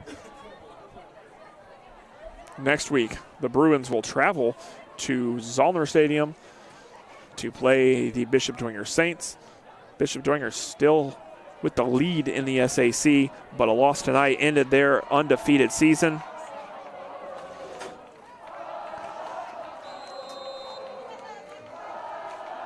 So the Bruins could play spoiler to Bishop Dwenger next week, as the Saints will go into next week with one loss. There's the kick.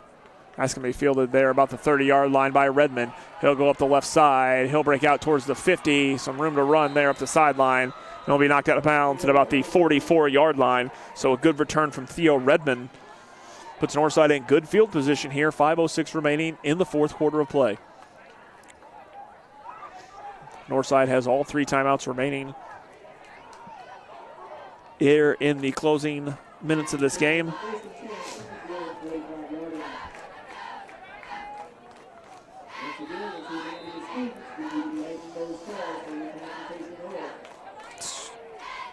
Going to be Ronald Collins III in the shotgun here from the 44.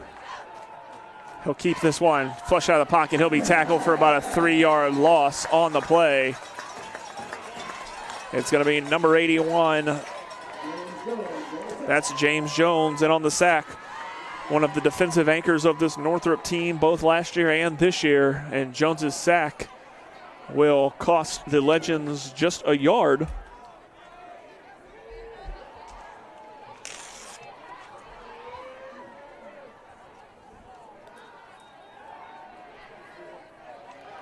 There he goes up the right side, and they're going to have a flag there on that play as R.J. Armstrong will get the ball up near the 40.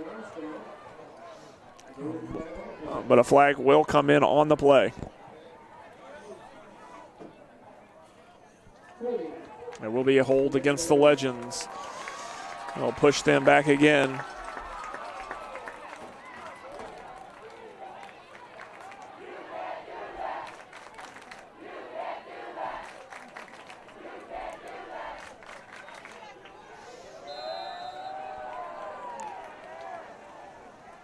That ball will now be spotted at the north side 46-yard line. 4:20 remaining in this one. Legends need something quick, trailing by 13. Collins is going to the air. He's going to go deep to Ontrell Franklin, and he will haul that one in. He drops it. They're going to call that one incomplete. Ontrell Franklin got his hands on it. That ball just rolls up off his shoulders. And there's going to be some conversation here on what the play is. So they will rule that a completed pass now. And then the fumble. So Northrop is taking over. Or no, sorry, Northside got that ball back. There's Collins flush out of the pocket. He's looking for somewhere to run.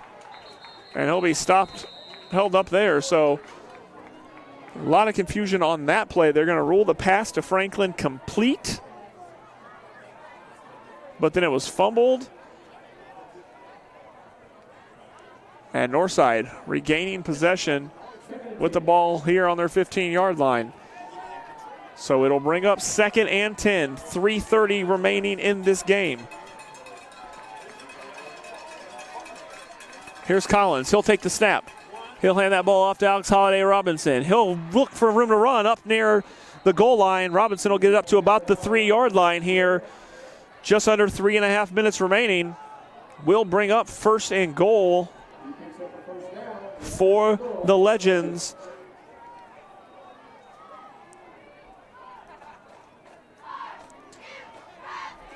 So an interesting play there.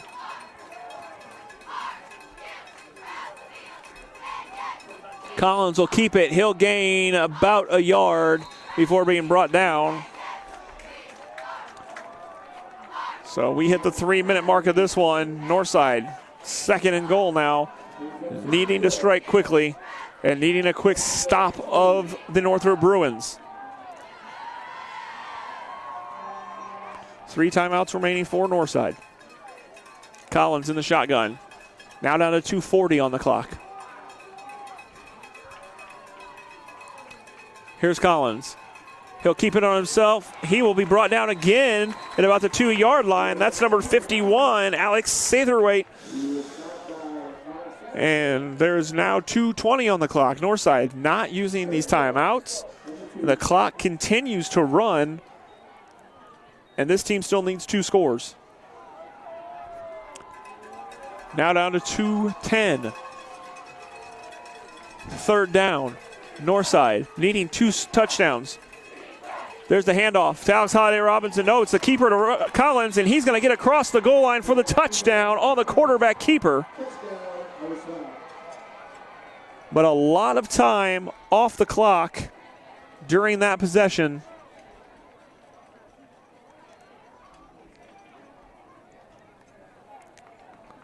And so you're going to assume they're just going to go ahead and kick the extra point here. So a lot of time run off the clock there. Northside not using their timeouts.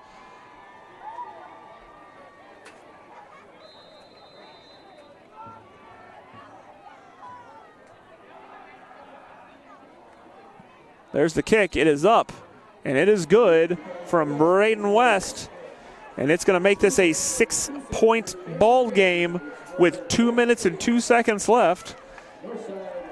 Here's the fake handoff to Robinson, the keeper from Collins up the left side, breaking in through a tackle for the score.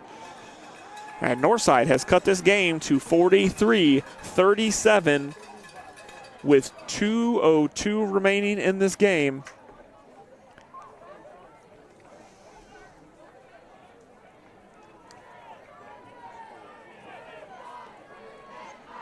So a 1-touchdown game here.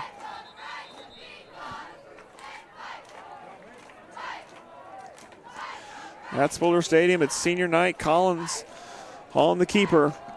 And a big score, but like I said, a lot of time running off the clock. Northside still has all 3 timeouts left, so they can stop the clock there. Mike Brevard gambling a little bit on offense, running a lot of clock on offense in order to keep these 3 timeouts. So if they can stop Northrop, the 3 timeouts are going to come in handy, but they have to be able to stop the Bruin first down. And that is the key here in the final 2 minutes of this game.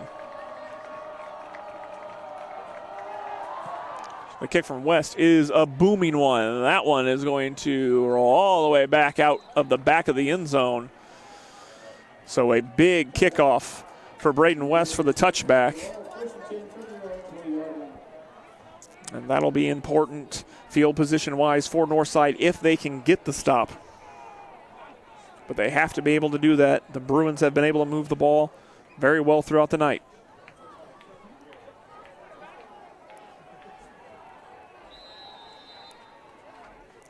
Northrop will take over. 1st and 10 from their own 20. Mirzo. He'll take the snap. He'll hand that ball off to Jeremiah Green, and he'll gain a couple of yards on the play.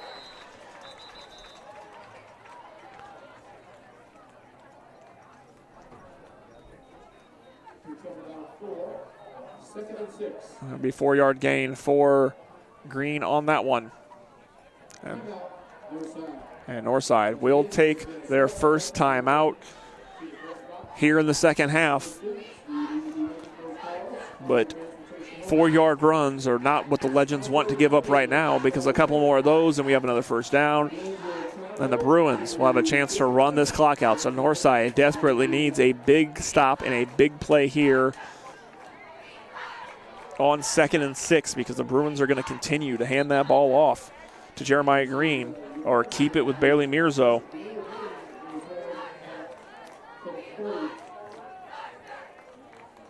And try to keep control of this game in the 4th quarter at Wayne. The Wayne Generals trailing Homestead 21-13. A very important game there with Dwinger's loss earlier tonight. Here we go, 2nd and 6. It's Mirzo. He'll take the snap. He'll keep it on his own. There up the left side into the hands of Theo Redmond. And Redmond will be joined by Jalen Harris and a gaggle of Legends to stop Mirzo short of the first down. And Northside will take their second timeout. 1:47 remaining. It will be 3rd and 1. So again, they stop him short of the first down.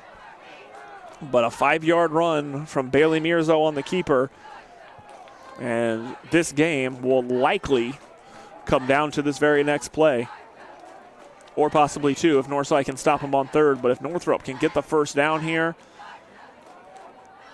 it'll basically all be fundamental in the closing 2 minutes of this one. Northside can only stop the clock one more time.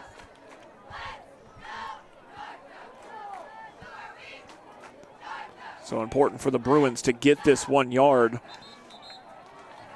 And they'll have 2 attempts at it. Though you got to wonder what they would do in a 4th down situation. You would hope they wouldn't have to make that decision this deep in their own territory. Mirzo will line up directly under center. Watch for him to keep this one. But Green's a power back. There's the handoff to Green. He's got the first down and then some. So the first down for Jeremiah Green should all but wrap this thing up because Northside can only stop the clock one more time. And with 1:41 and counting, the Bruins should be able to run significant chunks of time off the clock here.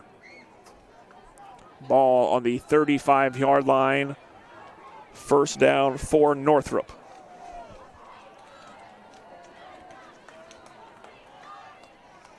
Mirzo will stay directly under center. He'll hand that ball off to Green, and he'll be brought down right at the line of scrimmage.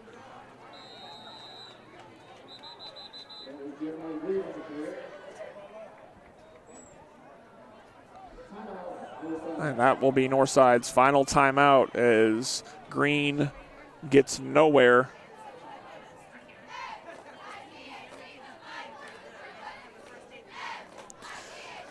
So with 1:05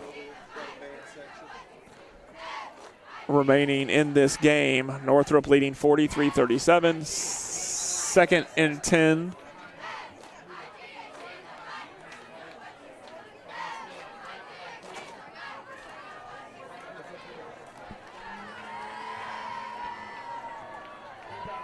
So Northrop has the lead in this one.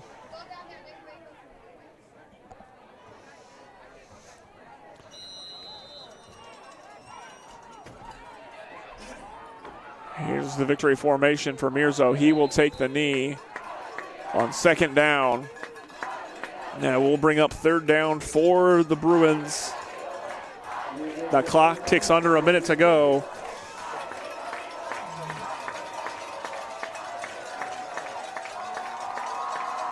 At this point, just really all for show. An excellent effort from Northside, but the Northrop defense, it's been talked about for years, the last couple of years here at Northrop. Your defense has to make plays. They will take one more knee. And that will wrap it up as the clock will just count down from here on out. On the closing seconds of this game. And for years, the Northrop defense has been talked about. They have to make plays, put up points, but you got to stop them. And tonight, Northrop gave up a lot of points, but they made a lot of great defensive plays. Amarion Green early. Jaden Smith late. 2 pick sixes for Northrop, and the Bruins are going to walk out of here 43-37 winners. That one is final here from Spoiler Stadium. We are going to take one more commercial break, and we'll be back with you to wrap things up from Spoiler Stadium. This is Indiana High School football on SummitCitySports.com. Kelly Automotive Group is simple, transparent, reliable. Simple. Our customer specialists make buying a car easy and fun. Transparent. Our price listed is the best price. No hassle, no gimmicks. Reliable. Buy with confidence and peace of mind. We work hard to ensure the best value however you shop. Choose from over 60 vehicles under $10,000. Visit drivekelly.com. The Kelly Automotive Group. Simple, transparent, reliable. Both runners are running. play coming home. From the crucial plays to the highlight of the game to the victory celebration, we are there. Summit City Sports isn't just a business, it's a group of companies investing in the youth of Fort Wayne athletics. It's because of Parkview Sports Medicine, because of Kelly Automotive Group, Indiana Wesleyan University, University of St. Francis, and Big Eye Fish, that we can produce our broadcast viewed by hundreds of thousands in Northeast Indiana. Support Summit City Sports. Become a sponsor. Join our winning team today.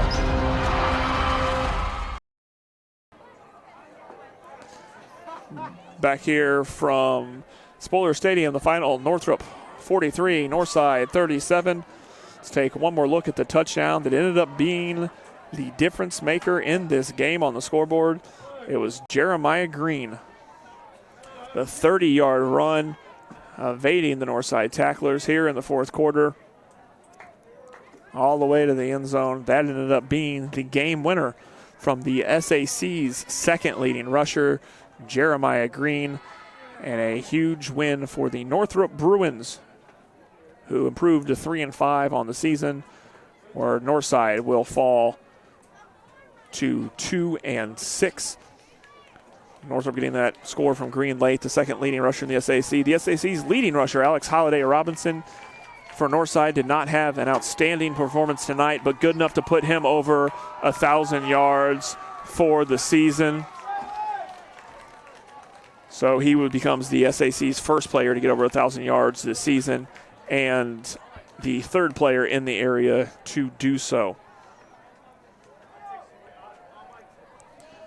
For Northrop, the game comes down to two big plays. Early in the game, Amarion Green with an interception at the 5-yard line as Northside was threatening to score, ran it back 95 yards for a touchdown.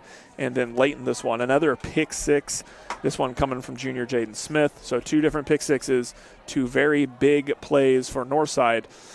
Big upsets around the area tonight, if you want to call them that. Homestead topping Wayne, the number 2 team in the SAC, and the SAC's leader, Bishop Dwenger, falling for the first time this season to Snyder as well. Here at Northrop Spoiler Stadium, the final is 43-37. You've been watching Indiana High School football on SummitCitySports.com. When you experience a sports injury, muscle, or joint pain, you want treatment right away. Parkview Ortho Express provides same-day orthopedic and sports injury care without referral or appointment, offering diagnostics, x-rays, the region's only body composition DEXA scan right inside of the Sport 1 Parkview Fieldhouse. Walk in Monday through Thursday, 7 to 7, Friday, 7 to 5, and Saturday, 8 to noon. For more information, go to parkviewsportsmedicine.com/orthoexpress. It's the comets. Comets falling from the sky. Comets falling from the sky. Comets falling from the sky. Comets falling from the sky. Comets falling from the sky. Comets falling from the sky. Comets falling from the sky. Comets falling from the sky. This is the first time I've been able to do this kind of more complete understanding or view of your body. One of the things that's really important about this is that it's kind of legitimizing us as athletes. Parkview Sports Medicine. Game on.